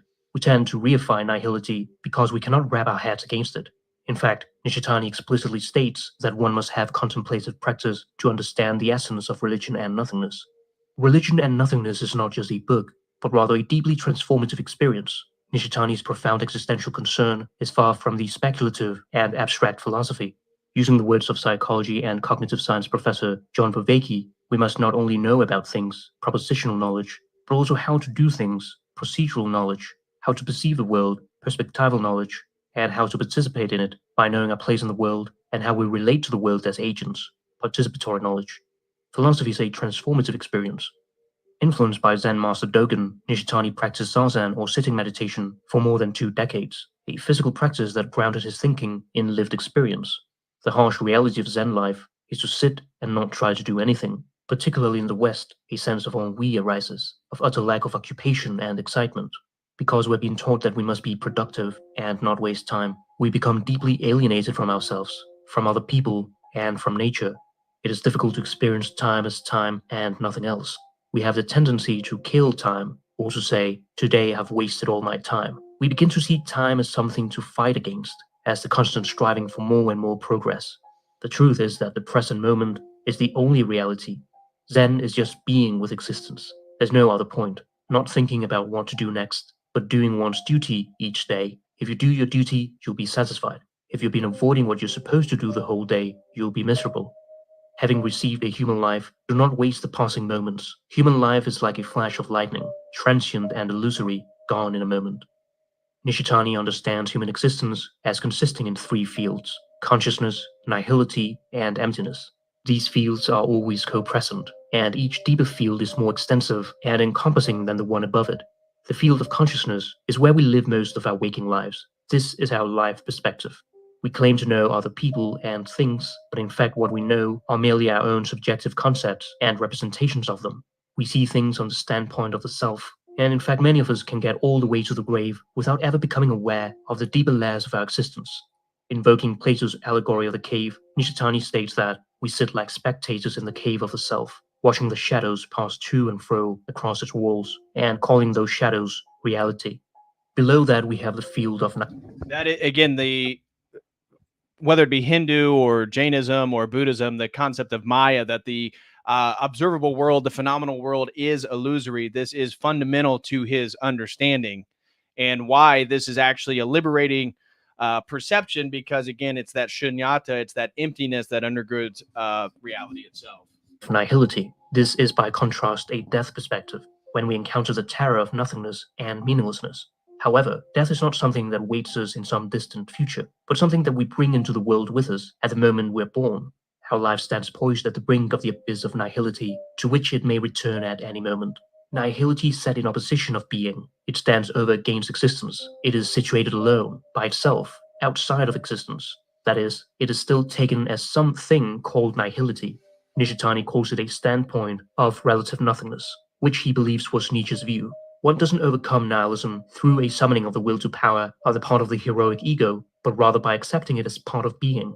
While Nietzsche came close to overcoming nihilism, he did not stare into the abyss for long enough. The fundamental difference is that Nietzsche does not allow the full Zen standpoint of non-self to appear. It remains a standpoint of the will. We must step back from nihility to the field of emptiness to shed light on what is underfoot. Nishitani writes, in contrast to the field of nihility, on which the desolate and bottomless abyss distances even the most intimate of persons or things from one another. On the field of emptiness, that absolute breach points directly to a most intimate encounter with everything that exists. Whereas nihility is relative nothingness, emptiness is absolute nothingness, the negation which encompasses everything else, and from which particular beings form and emerge. The absolute negation, as the negation of negation, becomes the great affirmation. Okay, so let me explain what that means. The negation of negation becomes the great affirmation. The great affirmation is a concept that comes from Nietzsche. And what he's trying to say, Nishitani, is that for the nihilism that Nietzsche developed and that is prominent within the West, is that nihilism, or the absence of meaning, is a thing that exists in the world. And therefore, we have to will against it, or we need to do something against the absence of meaning. For Nietzsche, it was the Übermensch, right? It's the will to power. But for what Nishitani is trying to say is that it's the nihilism is not a thing in the world. It's the thing that undergirds reality itself. And that's why he's saying Nietzsche didn't go far enough. For Nishitani, he's saying Nietzsche saw the nihilism or the meaninglessness, but he saw this as an adversary to his concept of being, where he's saying from a Zen perspective, if Nietzsche went further, he'd realize that he himself is empty, again, the anatman, the absence of a soul, and that this is true for the fundamental nature of reality itself. And therefore, then he's almost to the point in which he breaks through. This is why he believes you have to go through nihilism to be liberated from nihilism, that if you went further, you would see then that actually the emptiness that undergirds all reality is not a thing in the world. The world is on top of the emptiness or the nothingness. That's what Nishitani is trying to say by the negation of the negation is the great affirmation. In the openness of Shunyata, realized by nihility of the coming itself, one completely oversteps the confines of self-consciousness and comes to be free of egocentrism, anthropocentrism, and even theocentrism, thus allowing ultimate reality to manifest itself in all its fullness. In reaching the final field, we feel at home. One breathes pure mountain air. It offers us the most enlightened life, a death-life perspective, in which we experience the most profound joy. It is the hero's journey, the psychological death and rebirth of oneself, giving birth to a new self, the non-self, and gaining new insights as wisdom to tackle life's hardships. In Zen, this becomes the great death, the moment in which the great doubt finishes its work, which only a few will have experienced, though all will experience a small death. If you die before you die, then when you die, you don't die. See, I love how they always appropriate, again, that's an Orthodox Christian quote coming from Mount Athos. But again, that death is very different than what Nishitani is talking about. It's similar in the idea that you're dying to your own ego. Now, from the Orthodox perspective, you're dying to your own desires and your own will to willfully align yourself with God's will. This is the death, the rebirth, the baptism in Christ. And that death to the world means that when you do die as a person, you won't die because you're going to be filled with God's energies, because you've already died to the temptations of the world. For him, the death or the small death is the extinguishing of your person or your existence right now. But you need to die to the concept of self entirely. And therefore, then when you die, you won't die. But at the same time, he doesn't believe in an afterlife. So what exactly is on the other side of death? From his perspective, there's only nothingness, the great emptiness, the great nothingness, and that whatever that is going to be blissful, because that is the ultimate nature of reality. So are you going to have free will? Are you going to be a person? Are you going to maintain your identity into the afterlife from the Zen perspective? No, because the realization that all that stuff is an illusion. But are you going to live after you die? No, but he believes in, he uses the Christian concept of heaven and the afterlife over and over. But the reason why I think, again, it falls apart is it's a totally different paradigm, and that we believe you'll actually be there. You'll actually be inside of eternity as a soul made in the image of God, as the person you are today. And so that's why your decisions matter. For him, your decisions matter today because you're accruing karma, and therefore you're going to have to reincarnate. And so if you want true bliss, if you want true moksha and liberation, then you have to die to the concept of self entirely. So that's what that's getting at. For Nishitani, Western philosophy has mostly been conducted on the field of consciousness, where we have no access to things themselves, but only to our subjective representations of them. Getting past the ego is getting past the suffering. Ecstasy is to transcend oneself without ceasing to be oneself. By not making contact with the deepest layers of ourselves, we remain alienated and live without truly knowing who we are. We become like the fly bumping against a window pane, but unable to get through. One ignores the reality of life and the abyss that lies beneath oneself, and which will manifest itself whether one is aware of it or not. By contrast, on the field of emptiness, we can break through how things appear to human subjects and encounter things as they are in themselves. Not only is one transformed into a new self, but the world also changes form in our eyes. We gain a new vision, a change of heart, a deepening of our perspective. We reveal what was hitherto concealed. As a result of the self's realization concerning its deep interconnectedness with the world, the self stops seeing the world as something external to it. The new self is transformed because it does not prioritize itself over other selves any longer. By practicing this view from above, one moves to a third-person perspective and steps back from one's narrow view of things. Instead of seeing oneself as insignificant in the cosmos at large, the individual brings cosmic significance to his or her life. So that's what I mean about, for him, enlightenment then is the realization, like the psychedelics, like the New Age, that there is a sort of cosmic self, although again, he would negate that because that would also be a sort of metaphysical universal that would need to be negated into Shunyata of the ultimate foundation of emptiness. But he's saying that third person perspective, as a Christian, we believe that this abyss, this nothingness, this emptiness, this is a heresy. And we believe that is what hell is, because that would be an eternal separation from God. And we're trying to make it to the kingdom in which we can be in the, by grace, the presence of God for all of eternity. So for him, this third perspective makes sense because your first perspective is an illusion.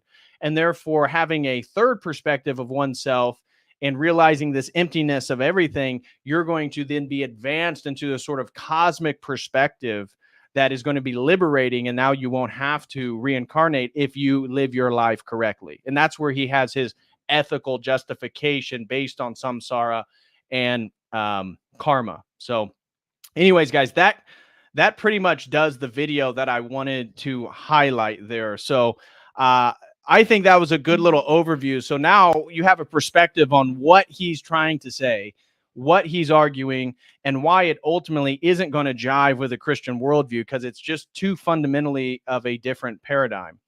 Now, we're going to go through the book. So this is fine. Now we're going through the book. I mean, we've been talking about it and talking around it. So as I move through this, there's a lot here. I don't think I'm going to read every single tab that I have because we would be here for another 2 hours if I did. But we'll move through each chapter, highlighting, I already have written out the main points from each chapter that I pulled. And then we will go through and I'll read some of the tabs that I have. So as I move through, if you guys have any questions or comments, or you'd like to support the stream, please do so. I'd be greatly appreciative of this. You can send in a super chat on Streamlabs, Dono Chat, or YouTube. And my goal as we move through this, because there's a lot to get through, send them in and I'm going to try to address them right away. So that way, as we move through this book, it's more of a conversation between you and me, as opposed to me just talking to you. So if I say something and you need a little bit of clarification, like what the heck is he trying to say there? The negation of the negation, and the negation is the great effort. Well, you send that in and I will, I'll respond. And that way we can have a little bit more of a conversation over this, because I don't want to get it too monotonous here by me just going over chapter by chapter. Okay. So let's begin. Chapter 1. Let me pull that up too, so we know anybody watching can see what we're talking about. Chapter 1. What is religion? Okay, chapter 1. What is religion? That's what we're going to get into now. So here's the main points that he makes that I wrote down. Number 1, religion is ultimately an individual relationship towards transcendent meaning. So he makes it explicit, and I think I have this. This is like the first tab we have, that religion is ultimately an individual process or an individual experience. And he's not concerned, he speaks explicitly, he's not concerned with the societal or the sociological or the cultural implications of religion. He believes that is culturally relative. but therefore the main core of what religion is this individual experience towards transcendent meaning. Then he says that what religion offers humanity then is access to these fundamental questions of life, like why are you here? Where are you going? What do you want? And he would argue that like atheist materialism in the West doesn't really provide sufficient doubt for these questions because of the scientific rationalism. It already has these explicit answers. So like, why are you here? Well, Big Bang, Darwinian macro evolution. That's why you're here. You're a sort of cosmic happening. You're insignificant. So he would argue that science believes it's answering these questions, but it's really not. And because of its sort of epistemic hubris, that it isn't allowing for the great doubt that we talked about. It's not allowing for the doubt that is a sort of growing of nihilism within oneself, which he believes moves you towards the realization of emptiness. Okay.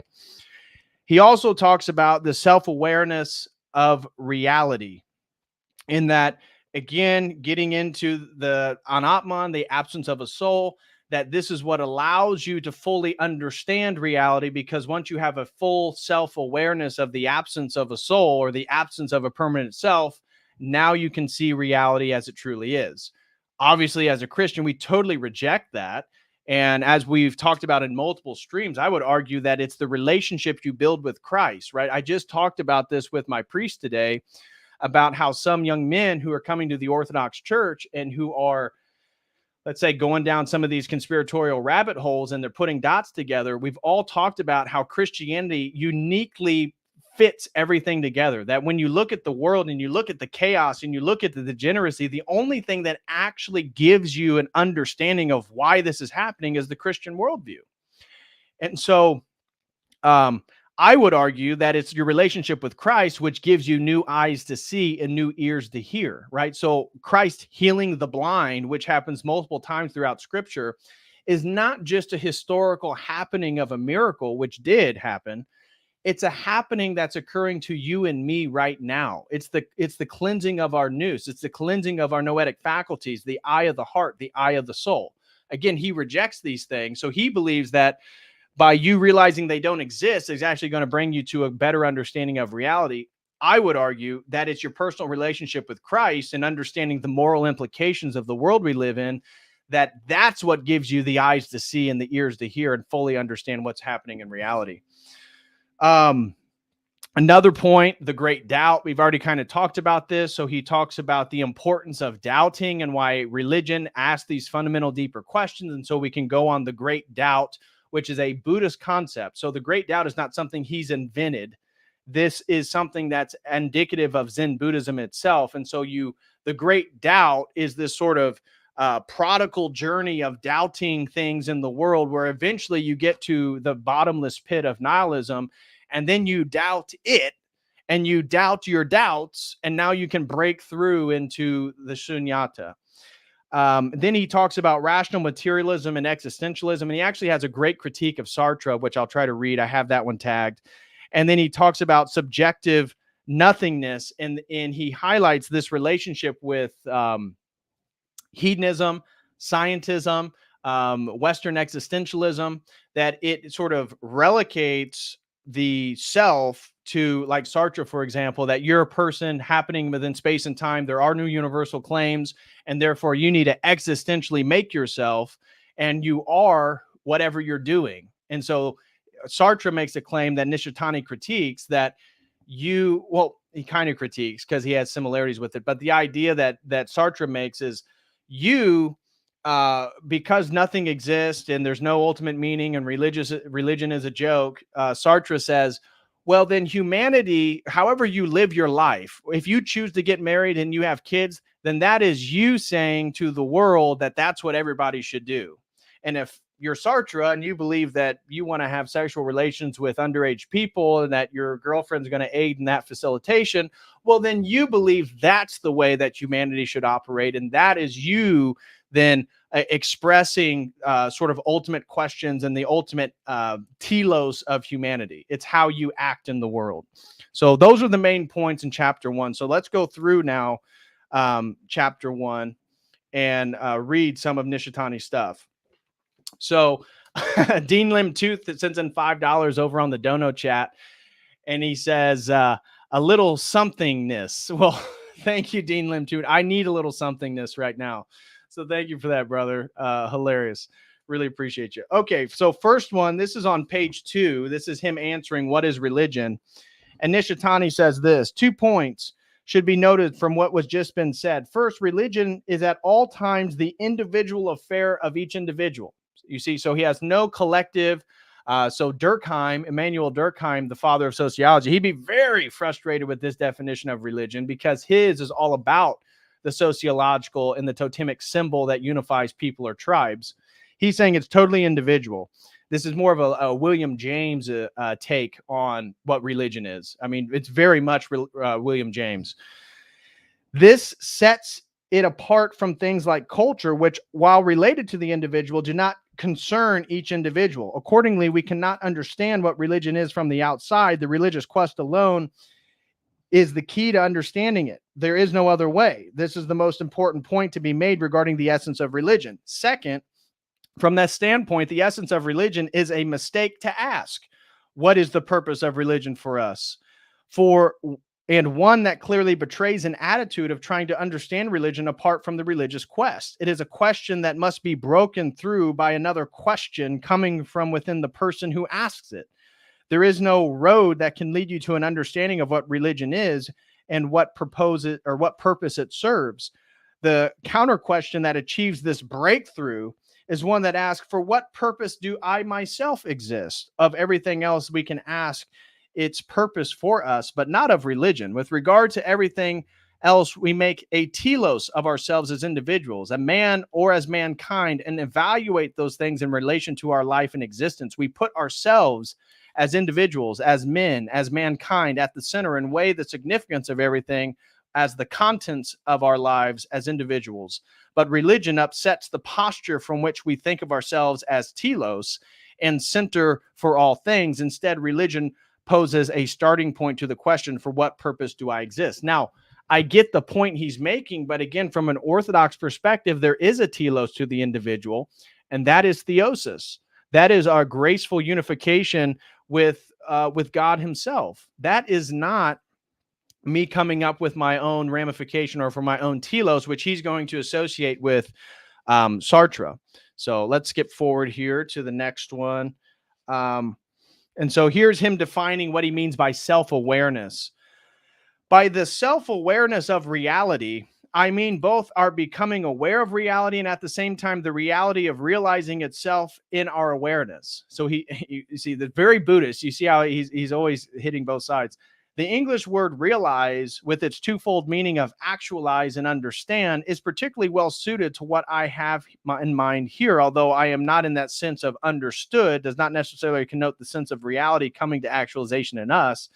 Be that it as it may, I am using the word to indicate that our ability to perceive reality means that reality realizes itself in us. This is the Shunyata. This is the emptiness. It realizes itself inside of you. That this in turn is the only way that we can realize, appropriate through understanding the fact that reality is so realizing itself in us that in so doing, the self-realization of reality itself takes place. So now you're getting a taste of what it's like to read him. It goes back and forth. So here is him talking about the sort of development of the mechanical worldview of the West. He's very critical of Descartes because he's critical of the rationalist project itself that believed in metaphysical universals or believed that we can get to the grounding of reality through reason. And so he says, so he just criticized this whole West becoming mechanical. And he says that such a mechanistic view of the world would come into being and that the world itself would turn into a world of death.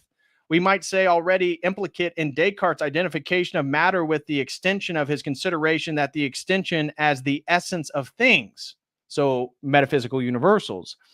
This did enable the image of the world we find in modern natural science to come about and did open the way for the control of nature by scientific technology. But it had other consequences. To the self-centered ego of man, the world came to look so much like raw material. By wielding his great power and authority in controlling the natural world, man came to surround himself with a cold, lifeless world. Inevitably, each individual ego became like a lonely but well-fortified island floating on a sea of dead matter. The life was snuffed out of nature and the things of nature, the living stream that flowed at the bottom of man and all things and kept them bound together and dried up. So we can probably agree with many of his criticisms of Western rational materialism. Now, here's another one. We're still in chapter 1 here. He's talking about the realization now. The realization we are speaking of here is not of self-consciousness, therefore, but consists rather in breaking through the field of consciousness and self-consciousness. Consciousness is the field of relationships between those entities characterized as self and things. So he's saying, look, this is again why I wanted to play that video. You remember in the video, it was talking about consciousness, nihilism, and then emptiness. These are his 3 stages, right? Well, he's saying that Western philosophy is caught at the level of consciousness, and therefore, because we're analyzing the world through consciousness, there's always a sense of self and there's a sense of an object. And this needs to be broken through if one's going to attain enlightenment for him. That is, that the fields of being in which the nihility that lies beneath the ground of being remains covered over. At this level, even the self in its very subjectivity is still only represented self-consciously as self. So you only self-consciously have a self. It is put through a kind of objectivization so that it can be grasped as an actual being. Only when the self breaks through the field of consciousness and the field of beings and stands on the ground of nihilism is it able to achieve a subjectivity that it can no way be objectivized. This is the eternal realization that reaches deeper than self-consciousness and standing subjectively on the field of nihilism. But in fact, there is literally no place to stand on. The self becomes itself in a more elemental sense. When this takes place, the being of the self is itself nullified along with the being of everything else.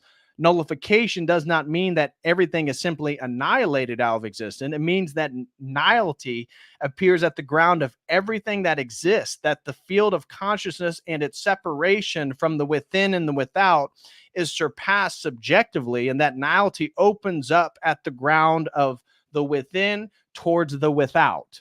So you see, again, everything that we already laid out there, this is exactly what we were talking about. Therefore, this opening up of nihility is one of the elemental realizations of subjectivity. You see, he's so focused on the subjective because, again, for his argumentation, we have to subjectively, phenomenologically experience this undergirding field of emptiness. And therefore, he's not concerned so much. Now, he's making objective claims about it, but he's making objective claims based on subjective experience. And I told you earlier as we began the stream, his entire focus is on the individual. So you can see this here. The self-presentation of nihility is rather a real presentation of what is actually concealed at the ground of the self and everything in the world. On the field of consciousness, this nihility is covered over and cannot make itself really present.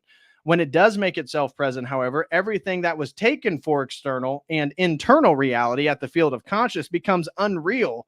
And in its very reality, it is nullified, but it's not annihilated. Self-being and the being of all things combine to make one question. All being becomes a single great question mark. This elemental subjective realization goes deeper than the self-evidence of self-consciousness, clinging to itself like a within, but shut up inside itself. It is an awareness that only can emerge in the reality of the extends. This is the existential being that oversteps the limitations of being. So this is where he would agree with the sort of willful will to power. Now, not the Nietzschean same concept of will to power, but you have to willfully break through nihilism. You have to extend, this is a German term, and in that awareness that lies on the far side of everything that psychology can apprehend precisely by virtue of being on all the more near side of the subject. So I hope that made a little bit of sense to you guys. Here's a paragraph of him trying to describe the great doubt. Remember, I said this was a central point of chapter 1 here. Along the same line, it would be an error to regard the self-presentation of the great doubt as a kind of psychological state that takes place in the course of a religious practice, as even a great number of religious people seem to see it nowadays. In the state of doubt, the self is concentrated single-mindedly on the doubt alone and to the exclusion of everything else, and becomes a pure doubt in itself, samadhi, enlightenment. This much is certain, since it no longer questions of a self that doubts something on the field of consciousness, but rather a point at which the field of consciousness has been erased. Of course, the fact remains that when doubt is concentrated and brooded over, it provides its own psychological state, again, samadhi, enlightenment. When we speak of a grief deep enough to drown the world and oneself in it, or a joy that sets one's hands aflutter and one's feet a dancing, we have the same sense of a single-mindedness or a becoming that one experiences. But it matters not whether we call it single-mindedness or samadhi. It is not to be interpreted as a mere psychological state. The mind of single-mindedness is not a mind in any psychological sense. All right. And now this is him getting into Buddhism's thought on evil. So this is his take on Buddhist theodicy, which he'll hammer out more in later chapters. Basically, this first chapter he lays out, and then by the end of the book, it's all self-referencing back to the first chapter. You can see the cyclical dimension which he was trying to do. Again, give him credit. It's very consistent with his Buddhism. So he says, this also explains why Buddhism thinks of evil in terms of karma from times past without beginning, and why Christianity turns to the notion of the original sin, again, Augustinian Western notion, transmitted from one generation to the next. So he's trying to say, well, look, Christianity has original sin. That's basically just like the Buddhist concept of karma. Not quite. And again, we don't support original sin in that same sense. We inherit the consequences. We don't inherit the guilt. He's insinuating we inherit the guilt. Each of these concepts contains a real perception of evil and sin. In Christianity, it is said that the sinful existence of man is the result of Adam's sin of disobedience. The sinful existence of man is the result of man's sin of disobedience against God, and thus in turn is interpreted as we ourselves having committed sin as in Adam. No, we did not commit the same sin as Adam. That is not an orthodox perspective. Put more subjectively and existentially, this simply means that both the sinfulness of the self and the sinfulness of all mankind make themselves present in an elemental sense as in one reality, meaning a person, you, and are actualized and appropriated in such in the self. So the concept of the self. It is, so to speak, an appropriation of the evil of all men within the evil of the self, and at the same time of the evil of the self within all the evil of all men. Okay. And I have this one highlighted here. He starts getting into Greek philosophy and stuff like that. I'm not going to bore you with that whole section, but he says, the locus of nothingness that I am speaking of here is the point at which the self is a nothingness, at which the self has ceased to be a self any longer and has become the realization of sin as a great reality. As it is itself nothingness, it is the locus wherein God's love can be accepted really and actually just as it is. So therefore, once you understand this inherited guilt and that it's really just this imposition so that you can sort of be a singular point within space and time, now you can appreciate God's love. No, not quite. Not quite. Let's see. The next one we have here, this is on page 30 within chapter 1. And he's getting into Sartre now. So for Sartre, existentialism is nothing other than an attempt to draw out the consequences of a coherent atheistic position. God does not exist and is necessary to draw the consequences on his absence right to the end.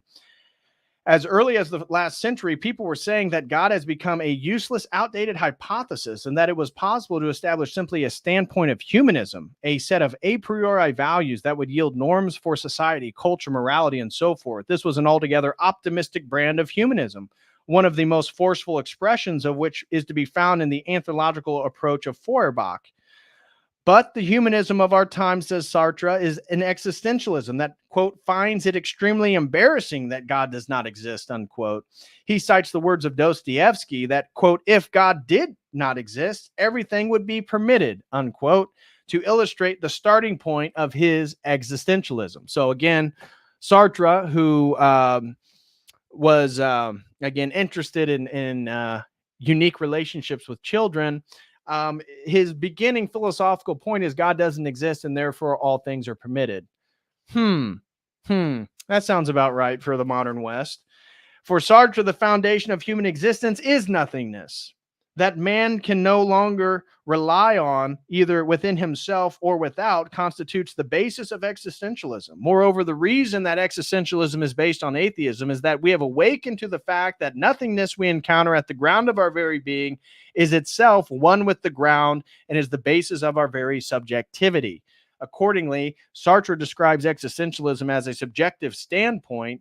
Atheism, or the assertion that man finds nothing to rely on either within himself or without, appears then as a deepening of human subjectivity. So he's very much interested in the development of this subjectivity.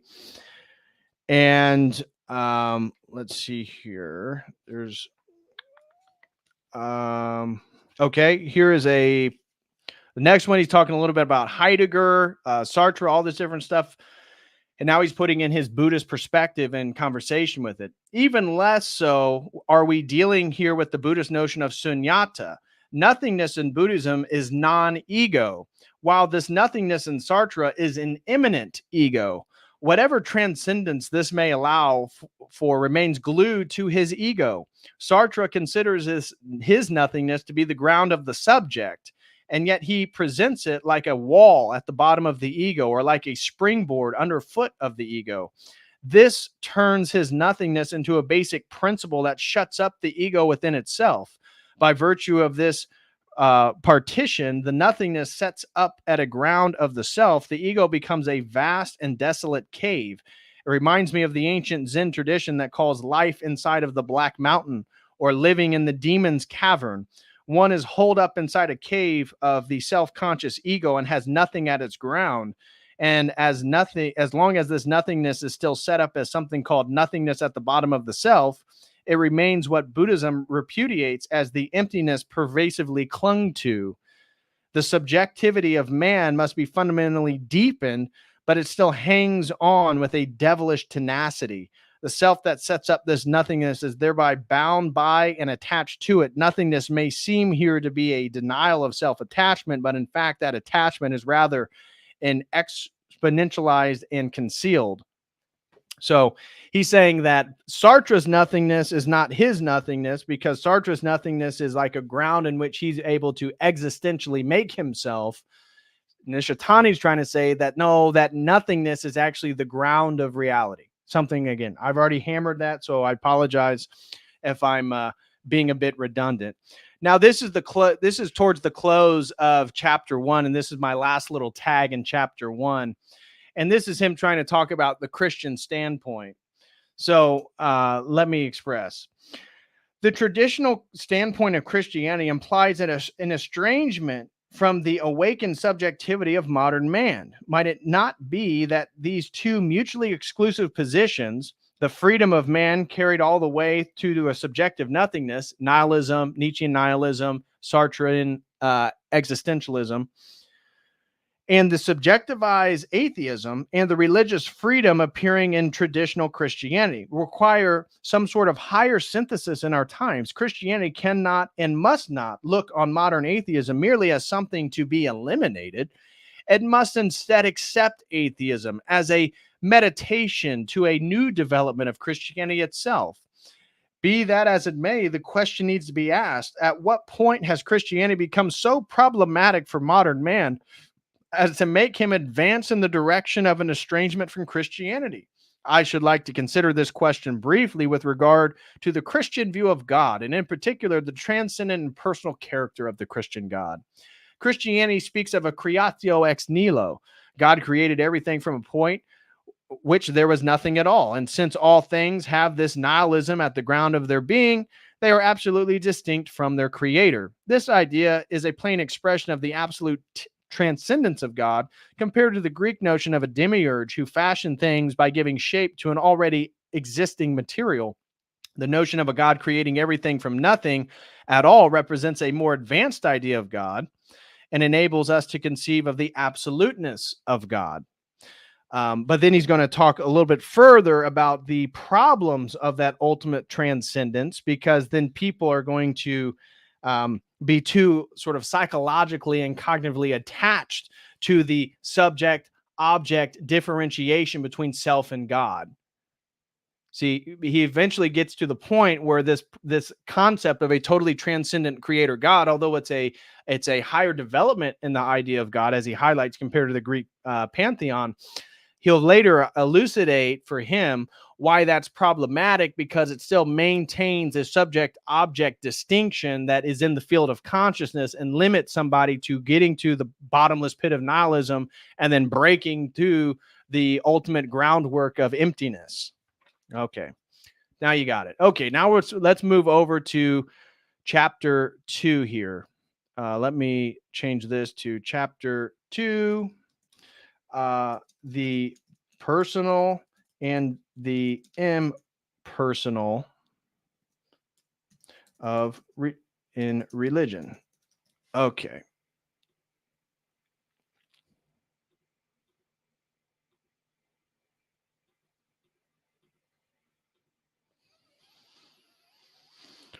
Okay, so I think we have a super chat. So let me address that one real quick here before we get into chapter 2. Oh, my good buddy, Frankie D.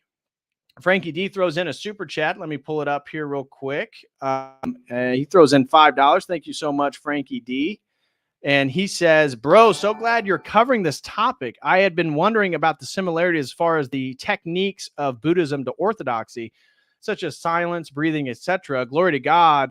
This is an answer to prayer. God bless you, bro. I'll have to rewatch from the start. Well, thank you so much, Frankie D, for your support, brother. I really appreciate that as well. And I hope it is useful. I know, it can be a little bit monotonous, and I feel like he's very repetitive. So as you may have already picked up from the stream so far, the way he words things, it can be very repetitive over and over and over. So, okay, let's get into chapter 2 here and make our way through. So now we're, at least once we finish chapter 2, we're a third of the way through the book. Okay, so now he's talking about the personal and the impersonal of religion. And here's the main points of chapter 2. Religion versus science. And this is where he's going to give his solid and a critique that we would probably agree with in regards to atheist materialism and scientism, generally speaking. He's going to get into atheism is based on 3 principles that he argues. Modern atheism is built upon materialism, mechanism, and the idea of progress. And he believes that this, and I think this is actually a very profound idea that I will take from Nishitani from this book, that because modern atheism is built on materialism, mechanism, and progress, man believes that only material exists, but because of his ability to manipulate nature through technology, he's going to mechanize everything in the hope of a fulfillment of a future enterprise. Now, he wrote this, as I said, in 1961, and so he wasn't thinking about the technological singularity. Yet, when I read it in 2024 as an Orthodox Christian, I noticed that, hey, that's exactly what's happening. The preeminence of material means that we then have to utilize our technology to advance ourselves due to this underlying presupposition of progress. And he makes a point that what man has done is, in his mechanizing of nature, he's actually entrapped himself. So by liberating himself from the confinements of an objective God or a transcendent God, he's re-imprisoned himself within his own technological materialism that he's not going to be able to break out from. And I thought that's an astute point, right? So in the West, as people have lost transcendent meaning in God, moved away from traditional religion, they in turn have, whether they're conscious of it or not, as he highlights, he said that most people probably aren't even conscious of the materialism, the mechanism, and the progress that they presuppose as the foundation of reality. But in so doing that, they actually enslave and entrap themselves to their own mechanized technological machines. And now he lived during the bombing of Hiroshima and Nagasaki. So a lot of advancements in science during his lifetime. But is that not so true for today as well? Then he gets into, again, atheism and this worldview having no transcendent meaning. He then equates, which I take umbrage with. I don't think this is a good association. He equates Christian agape love with Buddhist non-ego. No, that's not the same thing, because he tries to make a claim, which we're going to read. I have it tagged, that the idea that Christianity wants you to love your neighbor as yourself is for him the same thing as you not having a self and realizing that, and then realizing nothing else has a self and it's ultimately empty, so that you can have compassion to it because we're all the same thing. Not exactly the same, because the God telling us to love our neighbor as ourselves has to do with the person that we're loving actually being a self and a unique person. And the choices we make are going to be judged at the end of time. He rejects that.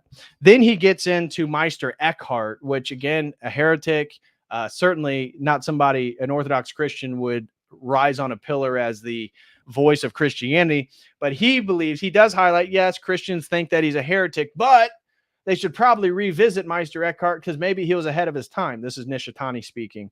Why? Because Meister Eckhart claims that the essence of God is nothingness. And then Nishitani is going to take this absolute nothingness and say, look, this is the Shunyata that I'm talking about. Meister Eckhart says this is the essence of your Christian God. See, they go together like peanut butter and jelly. No. No. No Orthodox Christian would say the essence of God is absolute nothingness. And so he says that this realization then allows the collapse between the dialectic between death and life, and you can live in the Shunyata, understanding that death only exists vis-a-vis life. Life only exists vis-a-vis death, right? Again, this is that dualistic approach that as an Orthodox Christian, we don't believe in that. We only believe in positive, uncreated energies of God. And then he believes that mystic ascent is the death of the self to live. And he tries to equate Christian mysticism as dying to one's own will to live for the will of God, as the same thing that he's trying to say in regards to dying to the realization that you have a self allows you to then live in harmony with Shunyata, the emptiness. And he says that the real self is the grounding of nothingness, and that man lives as a person, but has an impersonal core. Okay, so these are the main points he's trying to make in this chapter. So let's flip through it here. First point comes on page 53 that I have tagged, and he's talking about the element of materialism in modern atheism relates to the fact that it has taken the essence of the thing of the world to be matter. The element of scientific rationalism stems from an assertion of the power and right of human reason to control such a world. In contrast to the standpoint of an earlier metaphysical rationality that considered itself constituted by and made subject to the divine order of creation, the new rationalism, the atheist material rationalism, has represented human reason as coming forth to dismantle the framework of divine order. The world has been seen as materialistic and mechanistic because its order lost the sense of dependence on the personal will of God, and once had under that teleological scheme. The character of the world came to be divorced from the personal character of God. This meant in turn that the world was considered to be completely accessible by human reason, inasmuch as the materialistic worldview implied that the stuff of the world is absolutely passive to the control of man. Conversely put, in conformity with the notion of the control of man, or conversely put, in conformity with the notion of all things in the world are essentially reducible to matter, and from the perspective of the one who controls the world, man arrived at an awareness of his own reason as something absolutely active and absolutely free. Human reason was thus transferred to a field on which it seemed to enjoy absolute authority, where it no longer had the need or even an opportunity to see itself as belonging to a divine order as subordinate to the will of God. In this way, out of the union of the passive raw material of the world and the absolute formative agent of human reason, the idea of progress emerged. In a totally passive world, reason finds itself able to advance in self-awareness, and in this imposition of rational form on the world, indeed, this is the way reason must function, giving rise to a future that opens up like a path to unlimited progress. Such was the optimism of the atheism that grew out of the European Enlightenment. Three elements then compose modern atheism: materialism, scientific rationalism, and the idea of progress. Taken together, they show the awakening of man to free and independent subjectivity. In other words, what may be called a progressive atheism resulted from the coalition or the correlation of the awakening of subjectivity and reason and the materialistic view of the world, both in which entail a full denial of the existence of God. So, hey, Nishitani's kind of based there. We can pretty much agree with everything on that one. So we found a point of agreement with Nishitani. Like I said, he's pretty good at a criticism of Western rationalism and scientism. Now, the next one here, he's going to speak a little bit on Nietzsche and Sartre. Remember, and he's going to reference Thus Spoke Zarathustra, his favorite work from Nietzsche, right? Remember the video we watched? This was like a Bible for Nishitani. When I first saw that, I was like, you read Thus Spoke Zarathustra and you carried that around with you everywhere you went, Nishitani? Man, you really were suffering from a meaning crisis. So he says here, although we speak here of atheism or of the godless man, like Nietzsche does in Thus Spoke Zarathustra, we do so in a sense fundamentally different from the sense in which they used it to refer to a previous form of atheism or to ordinary atheists. Similarly, although Nietzsche emphasized an unhuman way of being, he was not advocating something to replace on the same plane what is normally spoken of as the human. He is rather an attempt to posit a new way of being human beyond the frame of the human, to forge a new form of the human from the far side. Remember, the far side is the Shunyata. The near side is my own self-awareness, which I need to eventually break through to the realization of nothingness. From the far side, beyond the limits of man-centered existence and beyond the notions of good and evil. See, again, reference to Nietzsche. This is the sense of the image of the overman who embodies that doctrine that man is something that shall be overcome. This seemingly fanciful idea of Nietzsche's results in the attempt to follow through radically on the fundamental conversion that atheism implies in one's way of being human and viewing the world. For this part, Sartre would also claim that existentialism attempts to pursue the consequences of atheism. The difference is that he restricts his grasp of man to the field of consciousness. That is more, although he does allow for the extends the notion of being to come into being out of nothingness. As far as the world and the things in it are concerned, he does not abandon his way of looking at them from the field of consciousness. The fact that he has not followed through the consequences of his atheism radically seems clear from his presentation of existentialism as a form of humanism. It is primarily in Nietzsche that atheism comes to its truly radical subjectification, that nihility comes to possess a transcendent quality by becoming the field of ecstasy and self-being, and that the freedom and self-reliance of man are brought to an out-and-out confrontation with the question and dependence on God. Okay. Here's moving a couple of pages forward. Accordingly, the meaning. Here's the thing about Nishitani. I can skip like 3 pages, read a paragraph, and you'd be like, oh yeah, that totally fits with what you just said. Yeah, because he goes on for pages, basically saying the same thing in different ways. Accordingly, the meaning of self-emptying may be said to be contained within God himself. In Christ is realized the fact that one who was in the shape of God took on the shape of a servant. No, Christ was not the shape of God. Christ was God. He was the second person of the Trinity.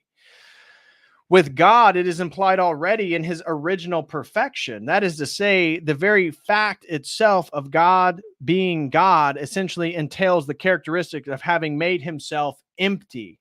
And he's talking about kenosis here. You know, the self-limiting. So there's a Greek term in Orthodoxy, well, in Christianity, that Christ, through kenosis, he, as God, the second person, he limits himself to be a human person within space and time. Nishitani, one, does not recognize the divinity of Christ here, but then equates the kenosis of Christ as the same kenosis that we have to undergo through nihilism to the bottomless pit of emptiness, you see. And so God being God essentially entails the characteristics of having made himself empty. With Christ, we speak of a deed that has been accomplished. With God, an original nature. What is kenosis for the Son is kenosis for the Father. And in the East, we would call this the an-atman, the absence of a soul, or a non-ego. No, bro. No. Nishitani, no. An an-atman, the absence of a soul, is not the same thing as kenosis of Christ, bro. No, you totally overstepped there, and that doesn't make any sense. And then the next paragraph, this is where he talks about Christian agape being the same thing as the non-ego within Buddhism. What? So I'm going to skip part of the paragraph, and he goes, for man to actualize this perfection of God, to be perfect as the Father in heaven is perfect, and so to become a son of God, man must engage himself in loving his enemies. True. This requires a transition from a differentiating human love to non-differentiating divine love. It means a denying of eros and a turning towards agape, denying ego and turning towards non-ego. Christ embodies this perfection of God, though the love by which he emptied himself and his equality with God to take the shape of a servant among men, the Christian is said to practice or imitate that self-emptying perfection when it converts to a human differentiating love to a non-differentiating love. Then the next paragraph, he goes on to highlight how this is related to his Buddhist non-ego. No, bro. No, you're denying a fundamental aspect of the Christian worldview, which is the existence of a soul. What do you think, Nishitani, that Christians believe they're going to be judged? No, man.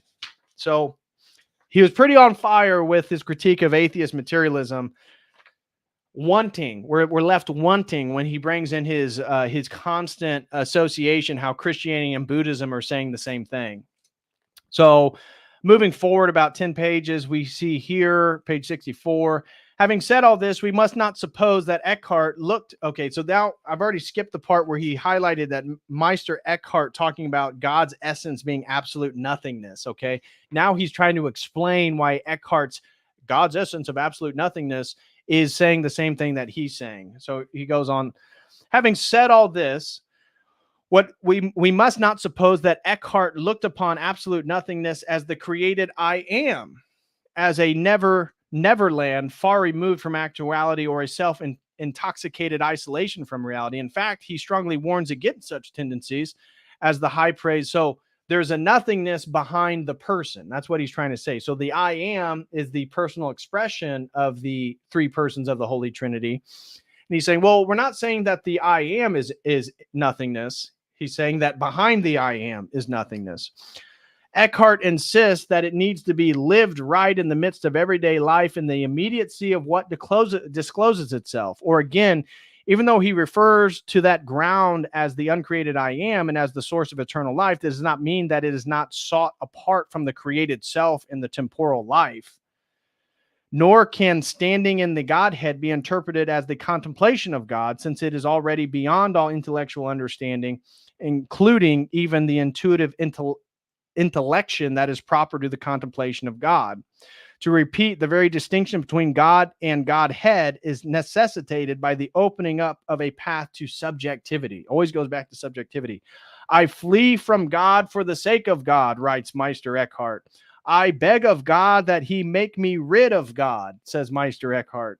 Fleeing God for God's sake seems to mean that here and now, das Ein, and man being, in German, can bear witness essentially to God only through man's turning and finding himself in the nothingness of the Godhead. No, we do not believe that the Godhead has an essence of nothingness.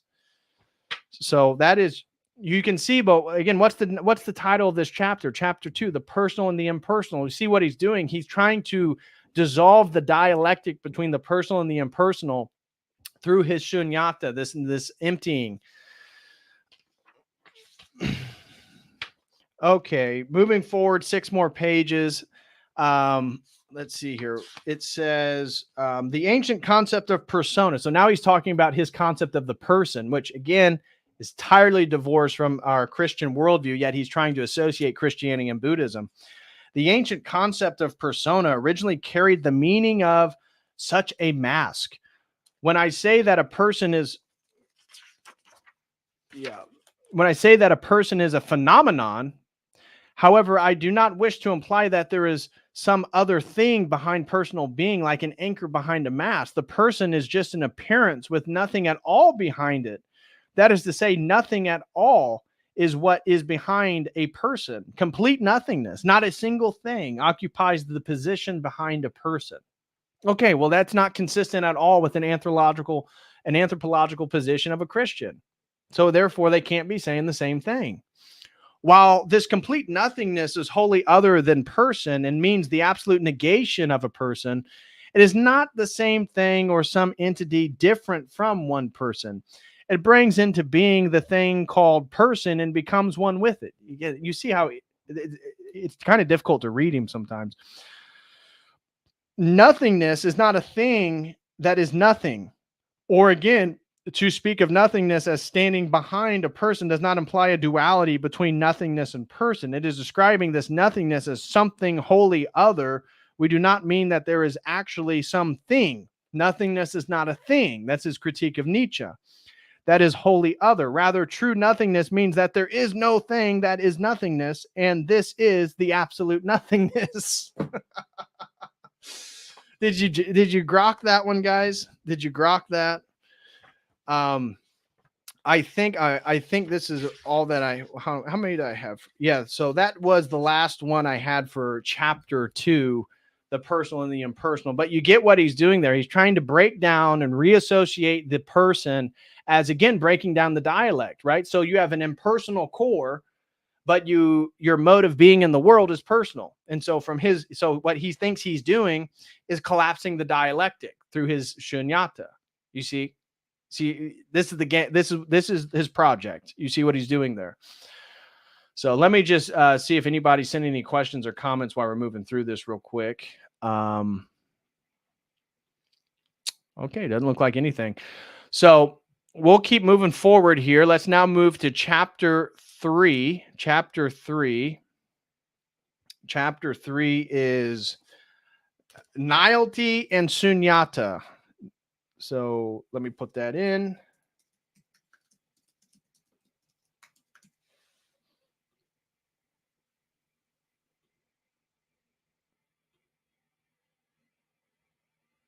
Okay, chapter 3, Nihility and Shunyata. Here's the main points for chapter 3. This is what I have written down here. So we have science sees itself as an unquestioning truth. He calls into question the epistemic foundation and the hubris of scientism, rightfully so. We're going to probably agree with everything he has to say there. That man frees himself from instinct. This is what he's talking about, what modern man does. So he believes in this progress concept, and he believes he's becoming more human and less animal.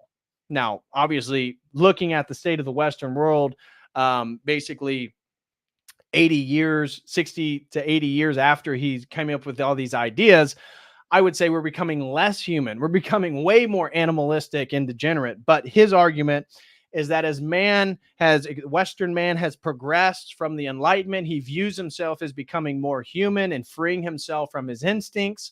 But because of these presuppositions of atheism, the materialism, the rationalism, mechanism, and the progress, he's actually enslaving himself within a mechanized technological world, which, agreed, we absolutely are.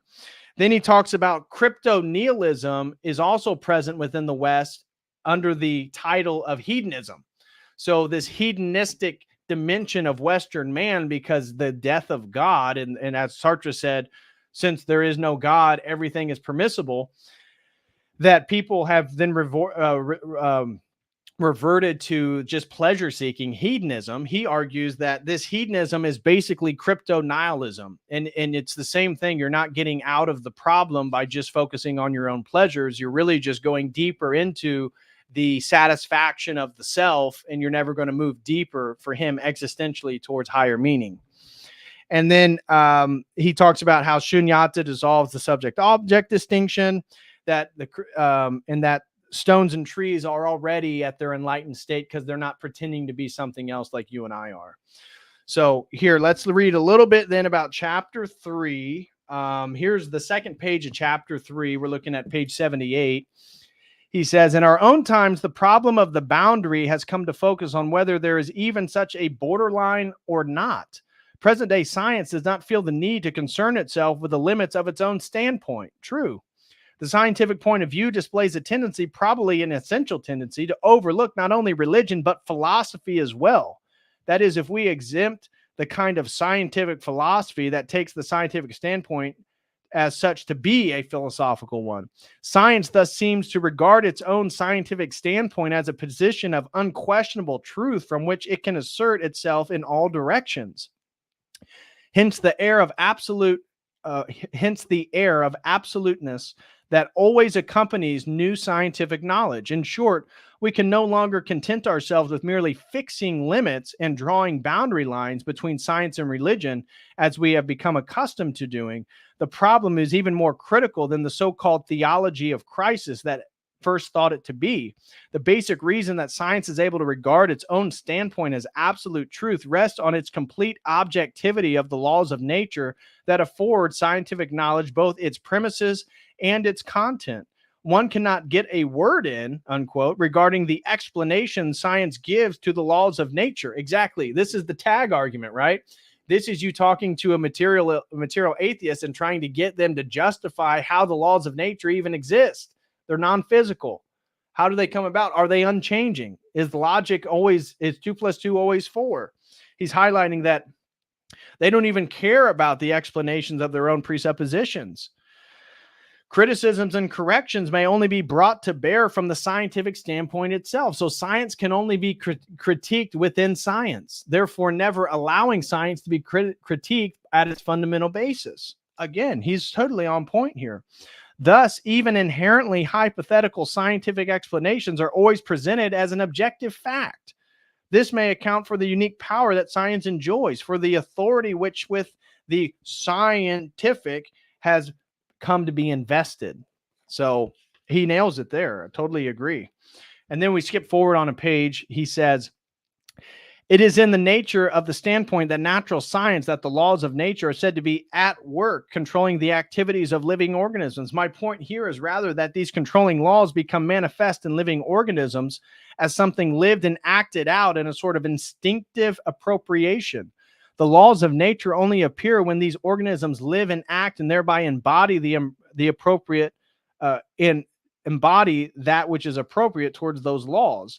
In the world of concrete things, the hegemony of the laws of nature comes to light only when the laws are actualized by those things. This means in the case of living organisms, the rule of law is encountered in the dimension of instinct.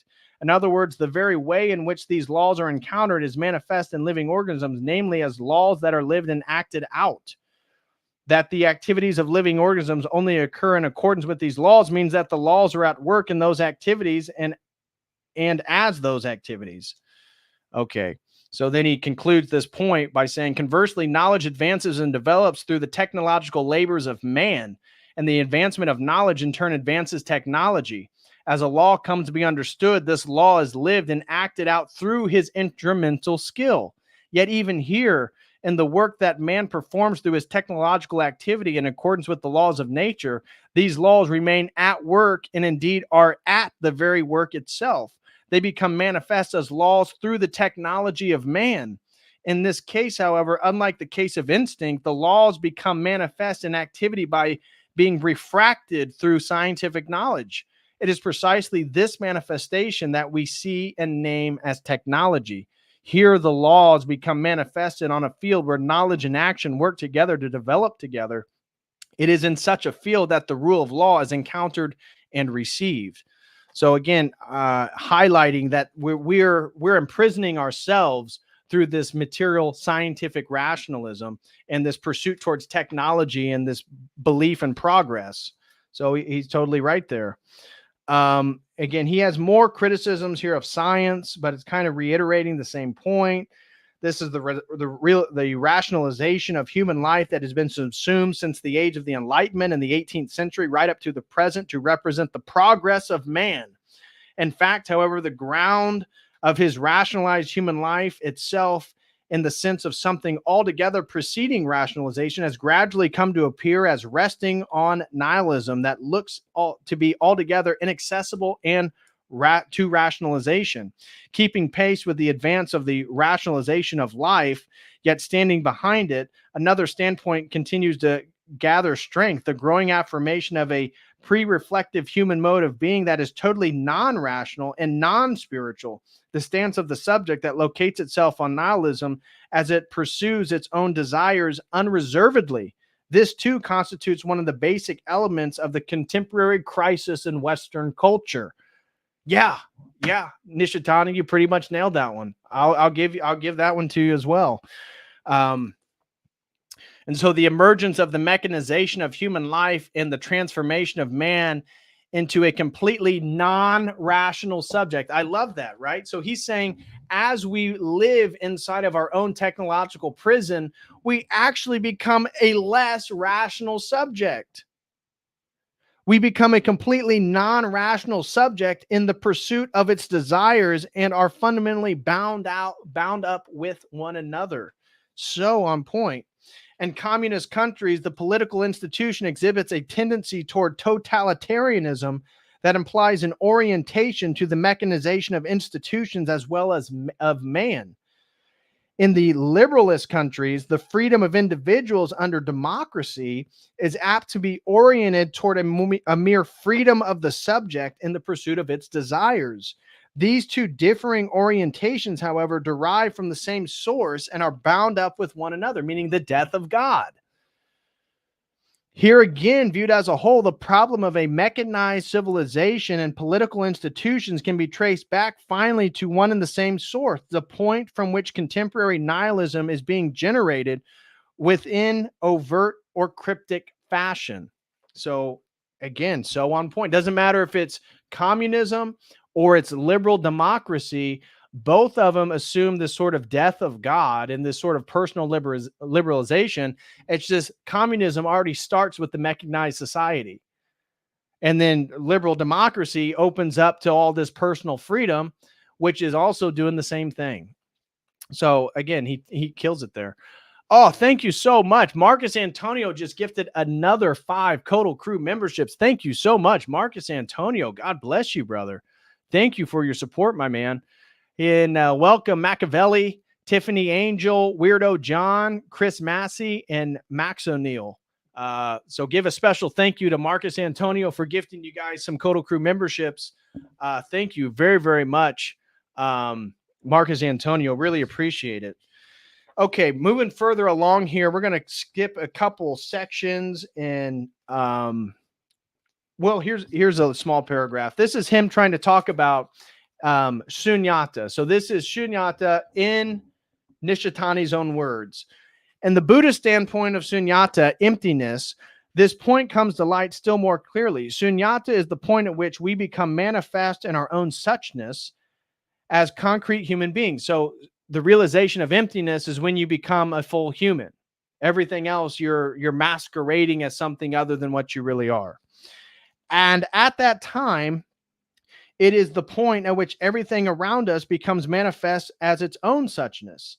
As noted before, it can be spoken of at this point at which the words and the great death, heaven and earth become new, simultaneously signify a rebirth of the self. Even though this is spoken of as a rebirth, what is meant here is the appearance of the self in its original countenance, the realization that you're this cosmic non-self. It is the return of the self to itself in its original mode of being. Okay. Okay, moving forward, page 94. We're almost through. We got one more tab. So this tab and one more tab, and we'll be through chapter 3 here. So we're almost halfway through the book, guys. Can't believe you guys read this book that fast. That's amazing. So page 94. And the two orientations contrasted above, the one tries to grasp the real from things which are on a life-oriented axis, the other on a death-oriented axis. The former brings about, and so he's talking about the difference between nihilism and a sort of transcendent meaning of, so whether it be sort of Platonic forms or God, he's talking about one's oriented towards life and one's oriented towards death. The former brings up an upward developing viewpoint, ascending from life and soul to spirit or personality. Ultimately, the death implied throughout spirit or personality, soul, and life rises to the awareness as sin, original sin. Again, he got that wrong, but that's what he's saying here. The death, the original sin, in the sense of a disobedience or a rebellion against God, who is absolute life. Meantime, the standpoint of a personal communion with God, in which death is overcome by passing through the bottom of death, appears as the result of a final leap. The death orientation seeks to reduce everything to material relationships. Ultimately, the life implied throughout all life and soul and spirit or personality emerges into self-awareness as meaninglessness. In this case, it is the standpoint of the extends in the midst of nihilism, where meaninglessness is overcome by passing through the bottom of nihilism. That appears as the final leap. So he equates the Christian death as the same thing as for him breaking through the bottom of nihilism through nihilism. Again, they're not the same thing, but for him, that's his whole game here. So last tab for chapter 3, and this is him talking about the same thing, the breaking through of consciousness. Okay, so basically what you've already heard multiple times before. When the field of consciousness is broken through and allowing nihility to open forth at its ground, and when things are nullified and become unreal or deactualized, subjective experience takes this nihility as a field of ecstasy, and reverts nearer to an original subjectivity. So the original subjectivity, not tainted by the world. We say that things are deactualized or made unreal. We do not mean that they are transformed into a mere illusory appearances. We mean that deprived of the character of external actuality, things escape the subjectivism, the representationalism that lurks behind so-called external actualities. And we move a step further away from the paradox of representation. Okay, so that's my last thing there on chapter 3. Let me see if anybody sent any questions or comments for that chapter. So I do not think so. Okay, so let's move on to chapter 4. Let me change the banner there. So chapter 4, and this one is the standpoint of Sunyata. So if you haven't heard about Sunyata enough yet, you're got to get some more. The standpoint of Sunyata. Okay. So chapter 4, and here's the main points that I have written down. So we're halfway through the book, guys, halfway through the book. So thank you all for being here. Smash that like. Chapter 4 focuses on Sunyata transcends the essence and substance classification of traditional metaphysics, which he says are ultimately also filled with emptiness. Everything is an illusion. So the general Eastern concept of Maya, that the world is an illusion, the world is a play, right? It's the game of Maya. And being is only coherent when grounded on emptiness. Now, I totally reject that, but that's his argument in this chapter. Being is only coherent when grounded on emptiness, and emptiness allows us to reflect the universe like a monad. And here he references Leibniz. So you talk about a sort of Neoplatonic element here. He is very Neoplatonic. It's just his absolute one is absolute nothingness. And so he believes as you embody the nothingness, you become one with the monad of all nothingness or all of the world that exists. And that the emptiness we share with all nihility is more real than egos. So the emptiness we share with, the emptiness we share with all reality once we understand nihility, that is more real than our relationships between other persons with egos. That's his argument. Okay, so first tab for chapter 4, he says the means that materialism, no less than idealism, does not even begin to open up a field on which the immediate contact with the very reality of things through praxis would be possible. Both materialism and idealism lose sight of the basic field where the reality of things in praxis initially come about. They lose sight of the sort of field where things become manifest in their suchness, where every action, no matter how slight, emerges into being from one point of origin. That is what I take to be the third possibility mentioned above, namely a field that goes beyond consciousness and intellect.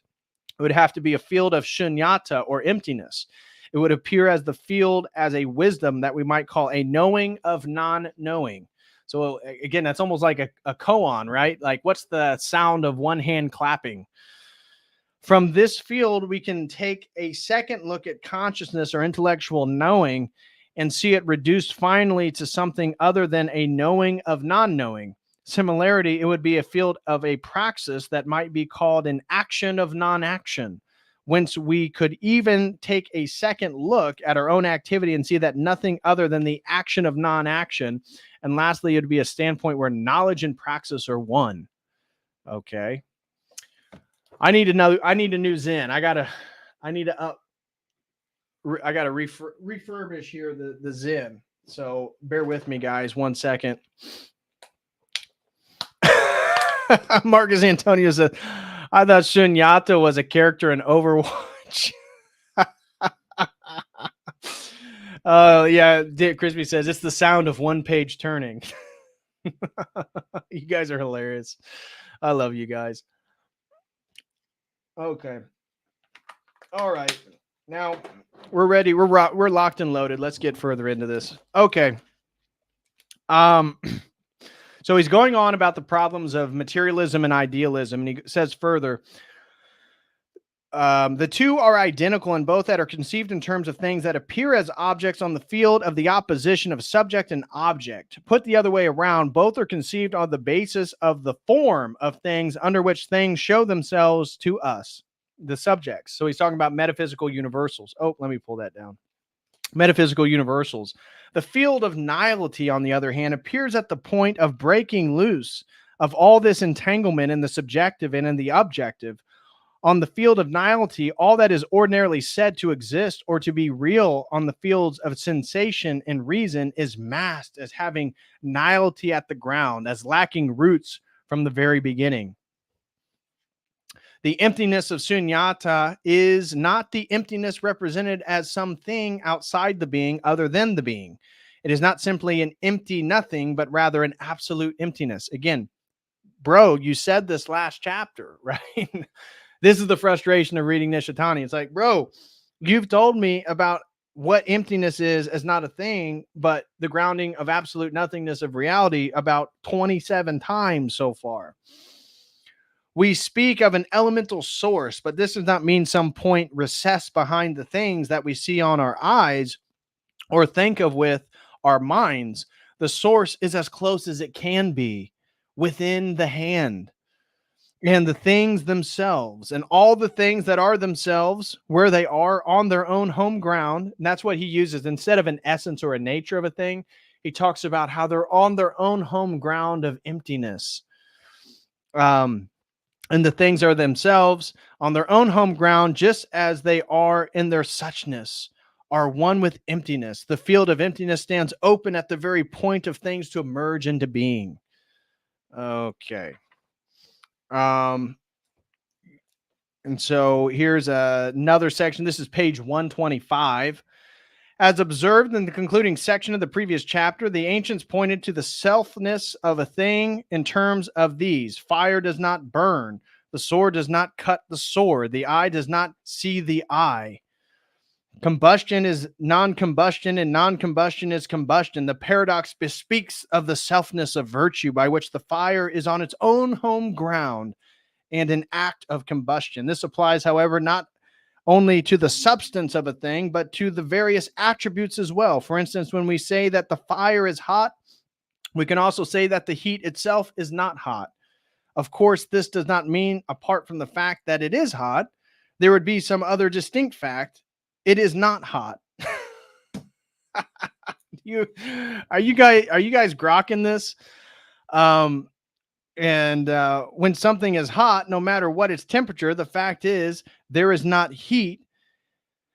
That there is not heat conforms to the fact that there is heat. So he's saying that the existence of something necessitates the absence of that existence. And therefore, you can't place the existence in a substance or an essence because by its very definition, it necessitates its opposite. Therefore, it necessitates negation. Therefore, it necessitates nothingness and emptiness. Over and over and over and over and over and over again. That's what he talks about. Here is a point which I found important. So I put a purple thing on it. So he talks about Kant's Copernican revolution. So he's talking about Kant's critique of traditional metaphysics and why this is apropos and beneficial to the project that he's trying to lay out right here. On this field of emptiness, modern man's standpoint of subjective self-consciousness, which had been opened by Kant's Copernican revolution, has to be revolutionized once again. We appear to have come to the point that the relationship and knowledge whereby the object is said to fashion itself after an a priori pattern of intuition and thought has to be inverted yet again so that the self may fashion itself after things and correspond to them. The field of emptiness goes beyond both the field of sense intuition and rational thinking, but that does not mean that the subject turns to the object and complies with it, as in the case with sensual realism or dogmatic traditional metaphysics. It pertains to the realization that the thing itself, which cannot be apprehended by sensation or reason, this is not cognition as an object, but a non-cognitive knowing of a non-objective thing in itself. It is what we might call a knowing of non-knowing, a sort of docta ignorantia. Okay. And then he lays out, this is his map of nothingness. He goes on for like 7 pages talking about this graph right here and saying how this is traditional metaphysics, sense perception and rationalism. This is Shunyata. This is the ground of emptiness. And see all these tangential points? See, this cannot account for this down here, and therefore this is the foundation for all this up here. I basically just summed up about 7 to 8 pages for you guys right there. So I'm not gonna. Let's see here. Here we go. To summarize, a system of being becomes genuinely possible, not on a field where the system of being is seen only as a system of being, meaning metaphysics, but on a field of emptiness where being is seen as being vis-a-vis nothingness and nothingness vis-a-vis being. You see that it is always collapsing his dialectics, where the reality of being at the same time bears the stamp of an illusion. On this field, a mode of being is constituted wherein things, just as they are in the real suchness, are illusory appearances, whereas things in themselves, they are phenomena. Okay. I think that might be all I have for chapter 4. Let me see. Yeah. So chapter 4 is very repetitive. And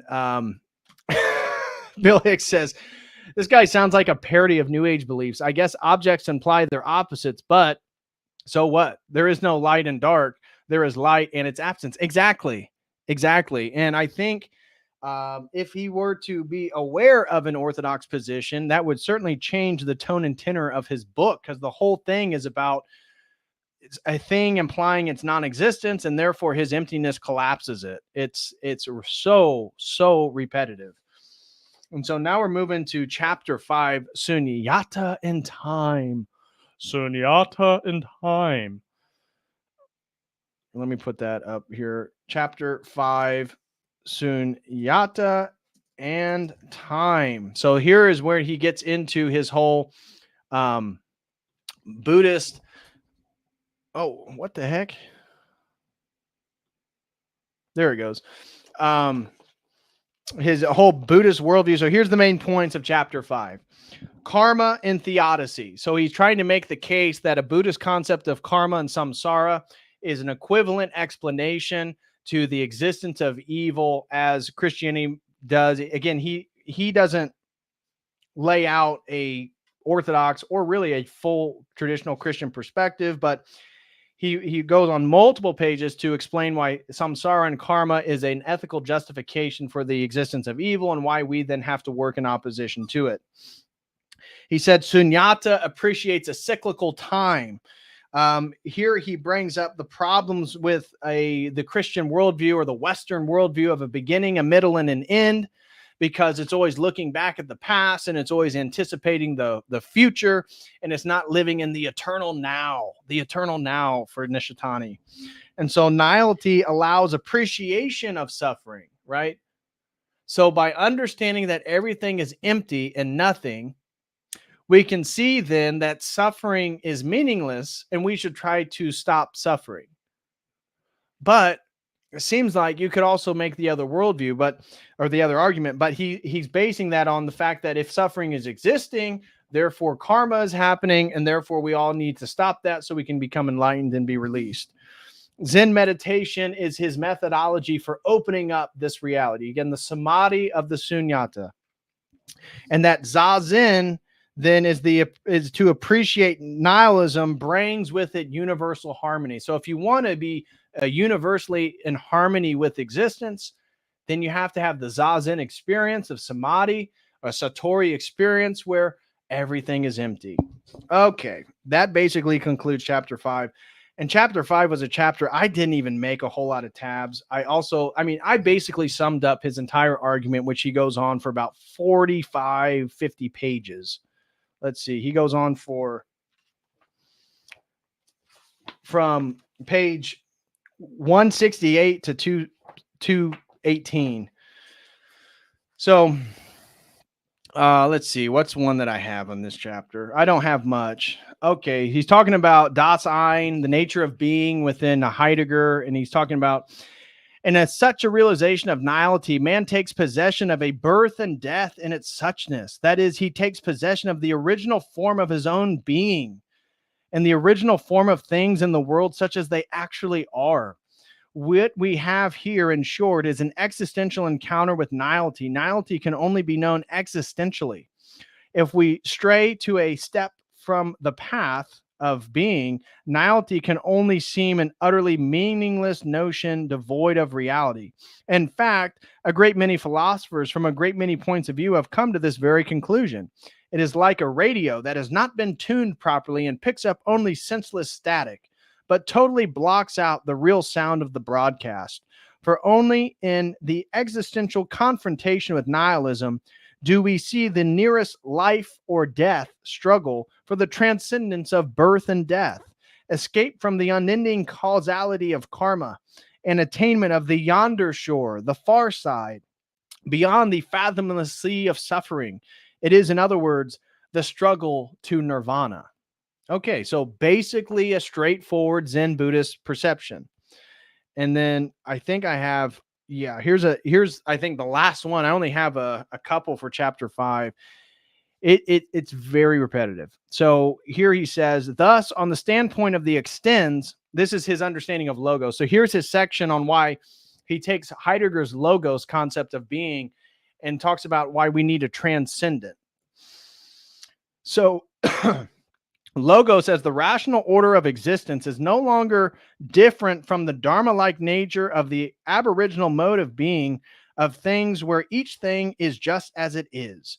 It is no different from the things laid bare as the things themselves. Here, logos is directly like the Dharma-like nature of things. No. I've seen this so many times that people, when I do streams on logos theology, I always have a new ager that comes in and says, actually, that's not unique to Christianity because Dharma in Eastern mysticism is the same thing. It's about the order of things. Yeah, logos in the Christian concept is way more than just the rational order of the world. Not the same thing, but we see Nishitani making the same argument here.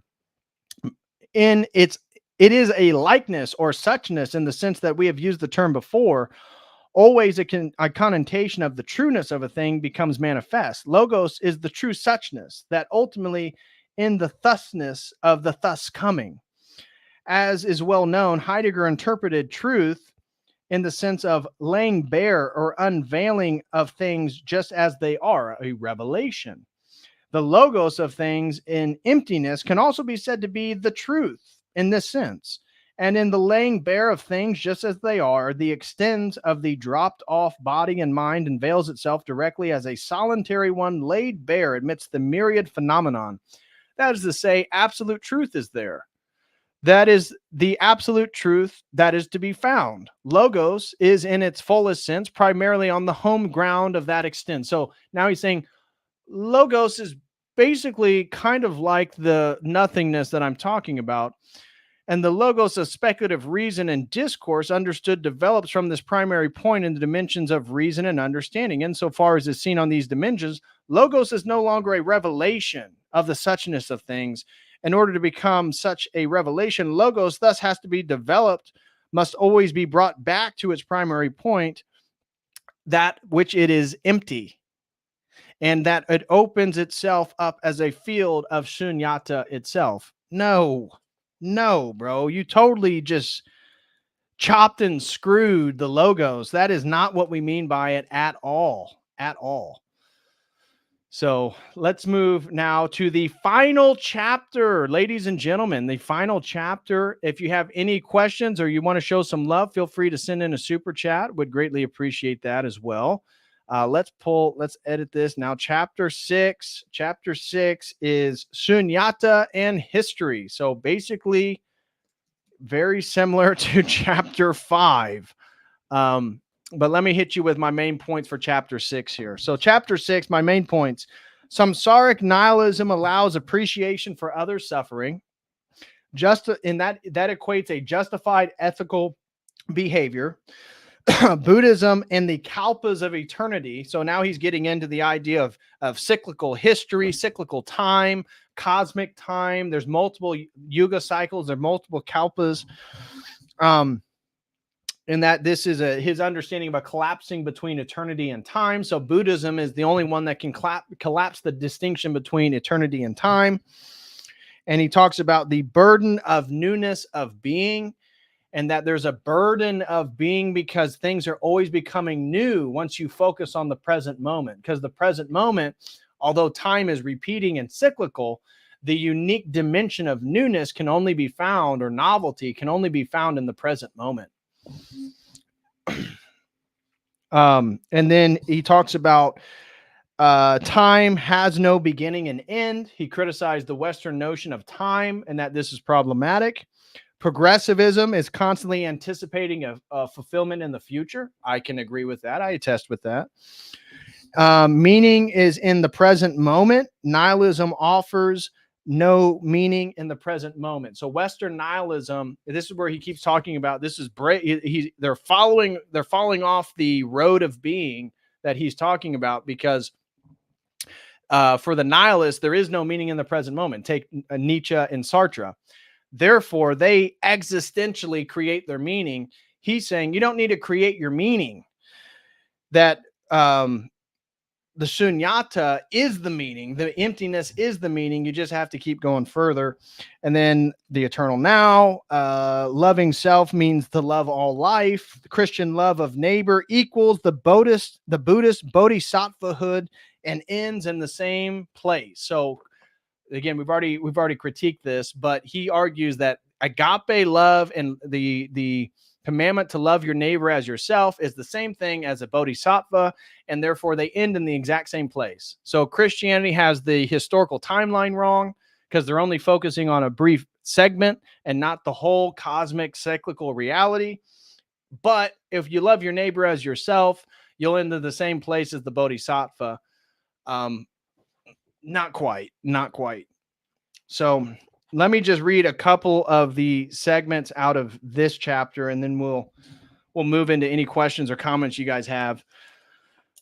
So here he's talking about history and kalpas. He's laying out why the samsaric cycle of history in Buddhism is beneficial and better. But at the same time, from another angle, impermanence is the negation of permanence. He always negating the opposite. That's how he collapses dialectics. And the sense of being hitched to some particular determination or other. To say that impermanence is a non-permanence means that a determinate mode of being does not become a hindrance for the being so determined itself. Here, time and nothingness, as the nullification of all things, signify the freedom and effortless flight of a bird gliding across the sky without a moment's hitch, unburdened. Like the bird that leaves no tracks along the path of its flight, impermanence here means the non-hindrance of being free of the encumbrances of one's past restrictions stemming from former lives. Therefore, just as in the case of being and time implies in newness, so also in the case of impermanence, that the nothingness of time it implies, the meaning of impermanence and nothingness or nullification is ambiguous. Lastly, we said that time only comes about in virtue of having an infinite openness at the bottom. So time only exists in relationship to eternity or infinity. This infinite openness also contains an ambiguity of its own. In a word, it can mean both nihility and shunyata in its original sense. According to the meaning it takes on, time and all matter related to time will assume meanings fundamentally opposed to one another. The true form of time consists in the simultaneous possibility of things opposing meanings. The essential ambiguity in the meaning of time means that time is essentially the field of a fundamental conversion of a field of a change of heart or a metanoia. Okay. So let me see. That one's it's the eternal recurrence. Let's skip forward. Okay, here's a good one. So we got two more tabs, and then I'm curious what your guys' thoughts are in the chat. So I'll be reading any of the chat stuff. See where your guys' heads at with all this. So one of the final points in chapter 6 that I have is here he's talking about karma and the benefits of karma. Karma here continues to bear the marks of guilt and sin. In a certain sense, it takes on the character of original sin. So again, equating karma with Christianity's understanding of sin, namely sin that is equally elemental as the free work of the existence of man. Karma is freedom determined by causal necessity within the whole infinite nexus, a freedom of spontaneity and attachment, and therefore a freedom totally bound by fate. At the same time, having reduced the whole causal nexus to its own center, it is a freedom altogether unbound. In karma, these two aspects of freedom and causal necessity become one. Consequently, as a freedom that derives entirely from the determining force of causal necessity, as a freedom chased out and driven away from the necessity, karma binds itself in attachment to the other, while at the same time it remains altogether unbound freedom, gathering every other into its center of self. This freedom is the mode of an original sin.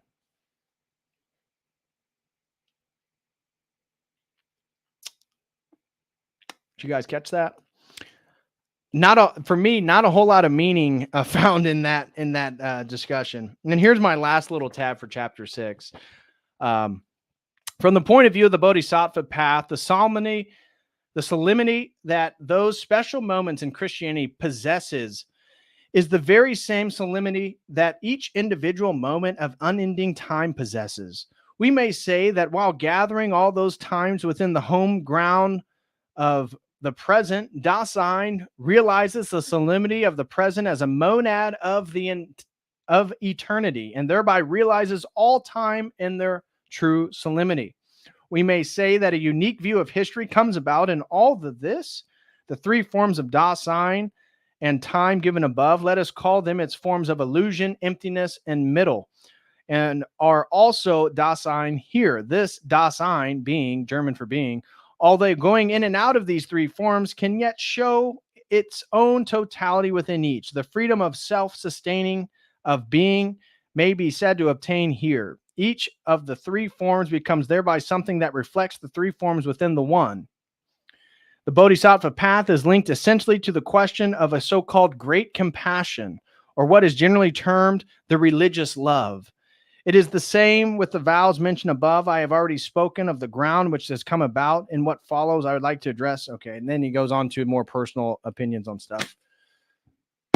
Okay, guys, that is the book, Religion and Nothingness.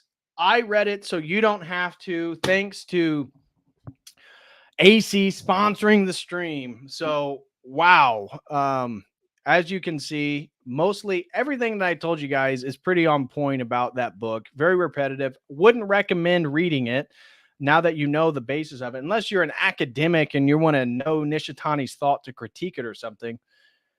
I would argue it's not ultimately that helpful. And you basically, if you watch this stream, you have the crux, the center cut, the middle of whatever his project is, which is ultimately a collapsing of dialectics of all, could be death and life, subject object, being and non-being, all this different stuff, as well as the dialectic between Christianity and nihilism in the West. And that his argument then is showing the Shunyata concept in Buddhism undergirds all reality and then reconciles the dialectic of the West. That is basically his project.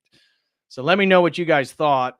Keenan, shout out to Keenan Beats. He is a COTEL crew member for 3 months. Thank you so much, Keenan. He says, I can promise you I will never be reading that book. Thank you for your service.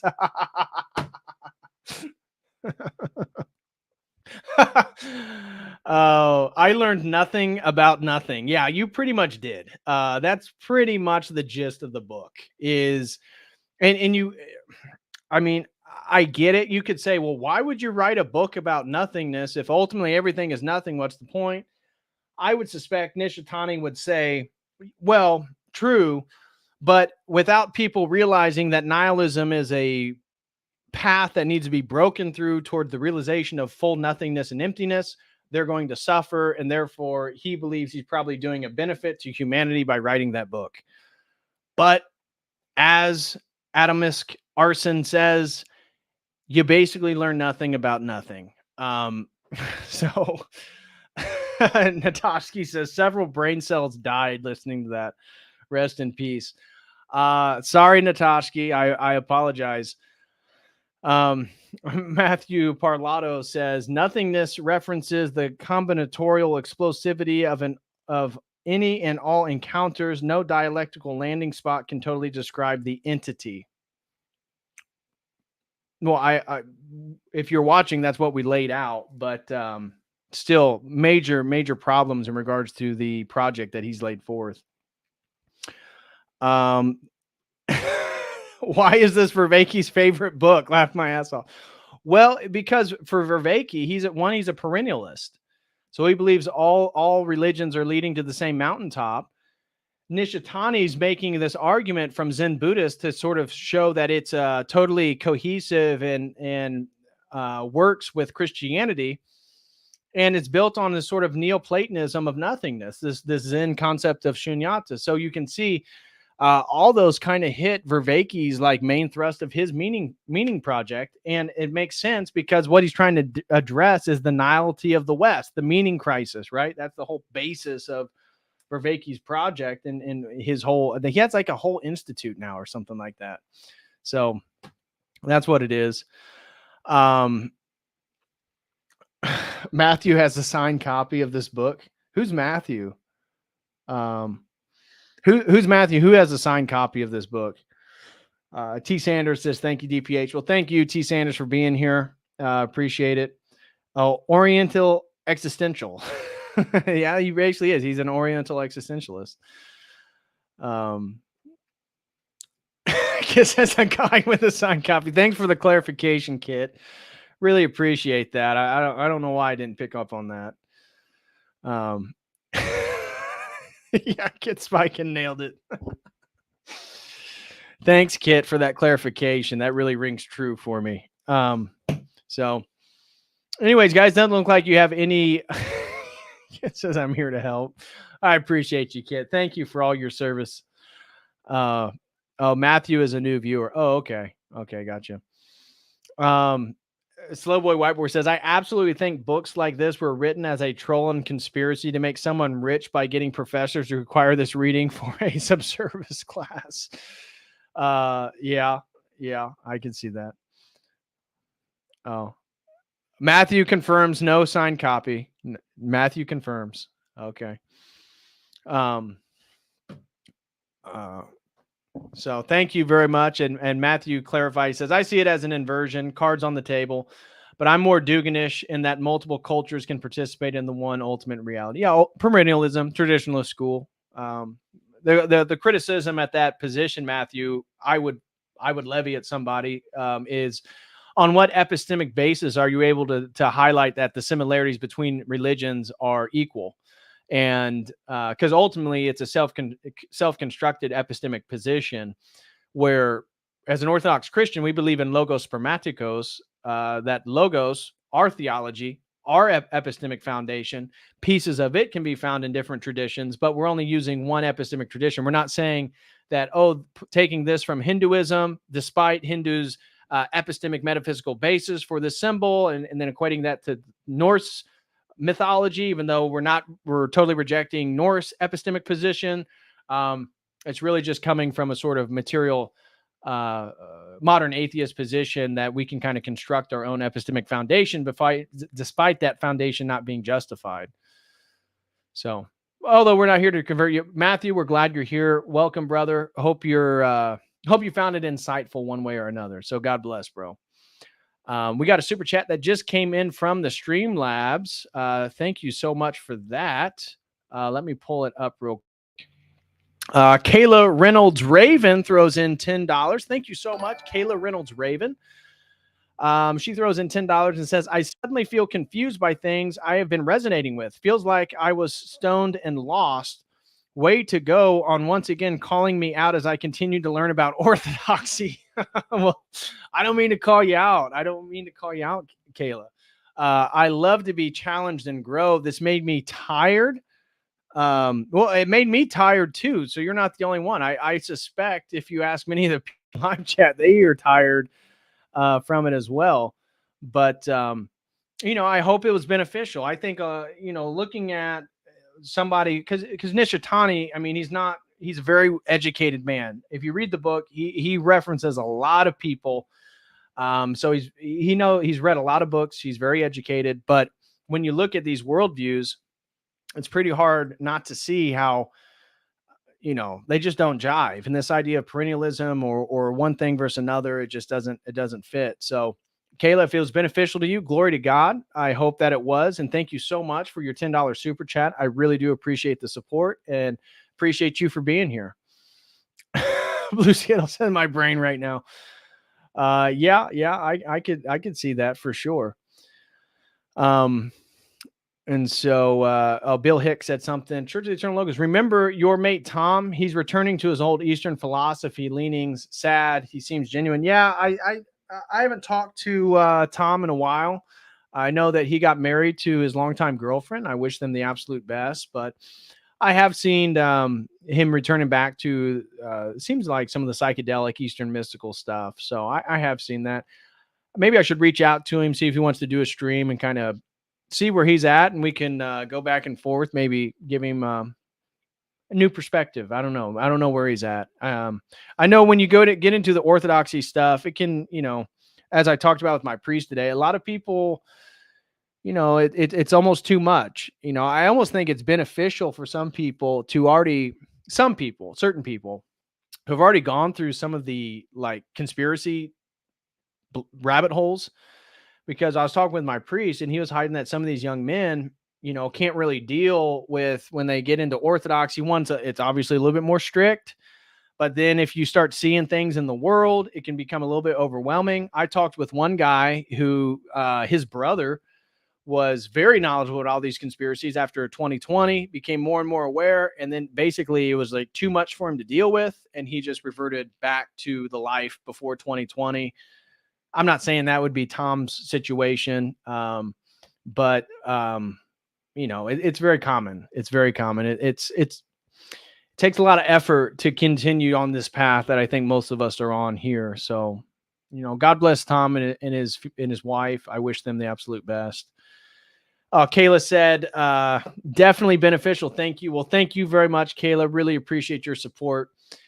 Even Matthew, he said, I appreciate your takes and wrestling, even with the jabs, laugh or cry. Glad I stumbled in here. Well, thank you, Matthew. God bless you, brother. And we appreciate you being here. You don't have to agree with everything I say or my worldview to be here and participate in the live chat, as long as you're respectful, and you are. So you're more than welcome to be here, Matthew. God bless you, bro. Appreciate you. Yeah, Bill Hicks says orthodoxy can be intense at first. I can attest to that. Yeah, it can be. It's something you got to persevere through. So if you want to get through, Nishitani wants you to existentially persevere through nihility into further nihility. sometimes you got to persevere through orthodoxy to get deeper to the truth in Christ. So anyways, welcome, Matthew. God bless you, bro. And yeah, so I think that's going to do it. Let me just check the dono chat, make sure nobody sent anything in real quick. Doesn't look like it. So I want to give a special thank you to Marcus Antonio. God bless you, bro, for gifting 10 COTEL Crew memberships. I really appreciate that, man. That is very generous. Thank you very, very much for that. Shout out to Emmanuel. Thank you, brother, for being a COTEL Crew member for 13 months. Shout out to Hillside. Again, Marcus Antonio, thank you for the 10 COTEL Crew membership. Shout out to MyTech23, and shout out to Keenan Beats, the incredible musician. Unfortunately, I used B-Dive's Ortho Beats today, but I'm sure you guys have seen Keenan's beats. I use his music all the time. Great musician. God bless you, Keenan. Hope you are doing well, my brother. And shout out to Kayla Reynolds Raven for the $10 super chat. Thank you very much, sister. And thank you, Frankie D, for the $5 super chat. Thank you, Dean Lim 2. And thank you, Teacup, for the $5 super chat. Oh, we got another one that came in. City Boy Farmer throws in $10. Thank you so much, City Boy Farmer. He says, here's a tip for bringing me to attending an Orthodox church. Well, glory to God, brother. Glory to God. I'm humbled if I helped in any way. He says, please explain the blank stare I got today at Divine Liturgy when I said Happy Easter to a man snore. So I think what you meant is the standing next to me. Probably because our Easter isn't until May 5th. So City Boy Farmer, so glad you made it to an Orthodox church.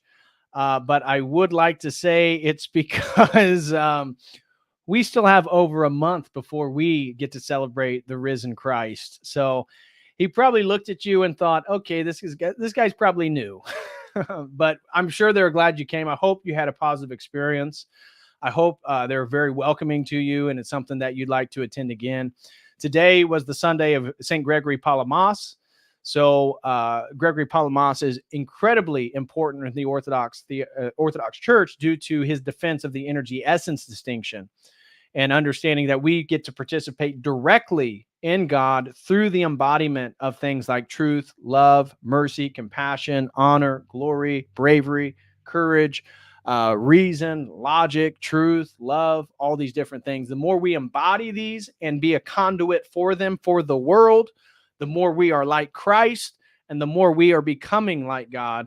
And if you're filled with the uncreated energies of God when you die, you can't die because you're filled with something that's uncreated and eternal. So that is how we would understand that. So thank you so much, City Boy Farmer, for the $10 super chat. God bless you, bro. And I hope you make it May 5th. May 5th. It'll be Cinco de Mayo. So there'll be a lot of celebration for sure. But thank you so much, City Boy Farmer. And so, guys, I think that is going to do it. So I will be back later this week with some more streams. I think one of the streams I want to do, and tell me if you guys think this would be popular, is do a stream on the history of solar eclipses. How were they seen within a pagan and occult framework? Maybe even in a Christian framework. But looking into, obviously, April 8th is coming, and I'm actually at the epicenter in the United States. So I almost feel like I have to do a stream on the solar eclipse because Nineveh, Indiana, is right next to, like, I'm the larger city that Nineveh's next to. So when people, let's say, go to town to get groceries, they come to Franklin. That's where I live. And so this little city that I live in has, I mean, hotels, they're all booked. I mean, within like a 20-minute radius from the city. And it's because we have a 4-minute full solar eclipse, and it's going to be the longest one in the United States. And the hotels, I'm not kidding you, are going for $1,000 a night, and they're requesting people to purchase for at least 3 nights. So that's $3,000, and they're all sold out. The city is expecting to make like $25 million from the week. And if it's cloudy, go figure, what, because it's early April in Indiana. And, you know, if it rains or it's cloudy that day, the city still expects to make over 10 million. So,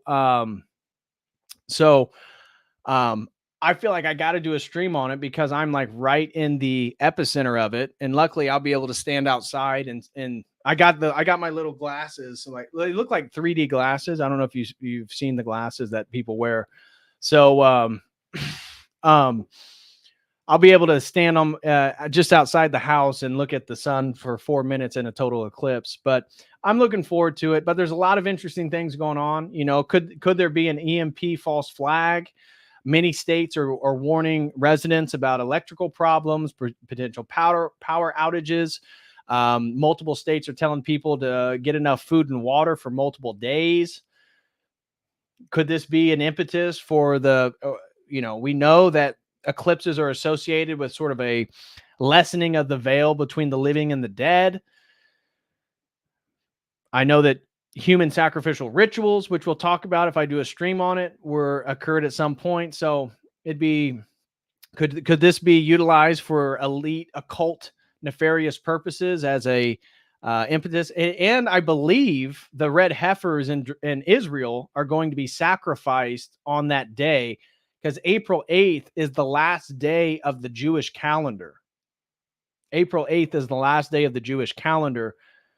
So buckle up, guys, because it may be nothing. It may just be a solar eclipse, but it seems to be kind of weird with all the fear mongering and propaganda around the solar eclipse. Makes you wonder what's really going on. So I think this week, or maybe next Sunday, Sunday will be the day before. So maybe I should do it sometime next week. I'll do a stream on the history of solar eclipses and how they're seen from various religious perspectives. So that should be interesting. But all right, guys. Thank you so much for being here. Thank you for everybody who supported. And I will see you later this week. As always, until next time, God bless.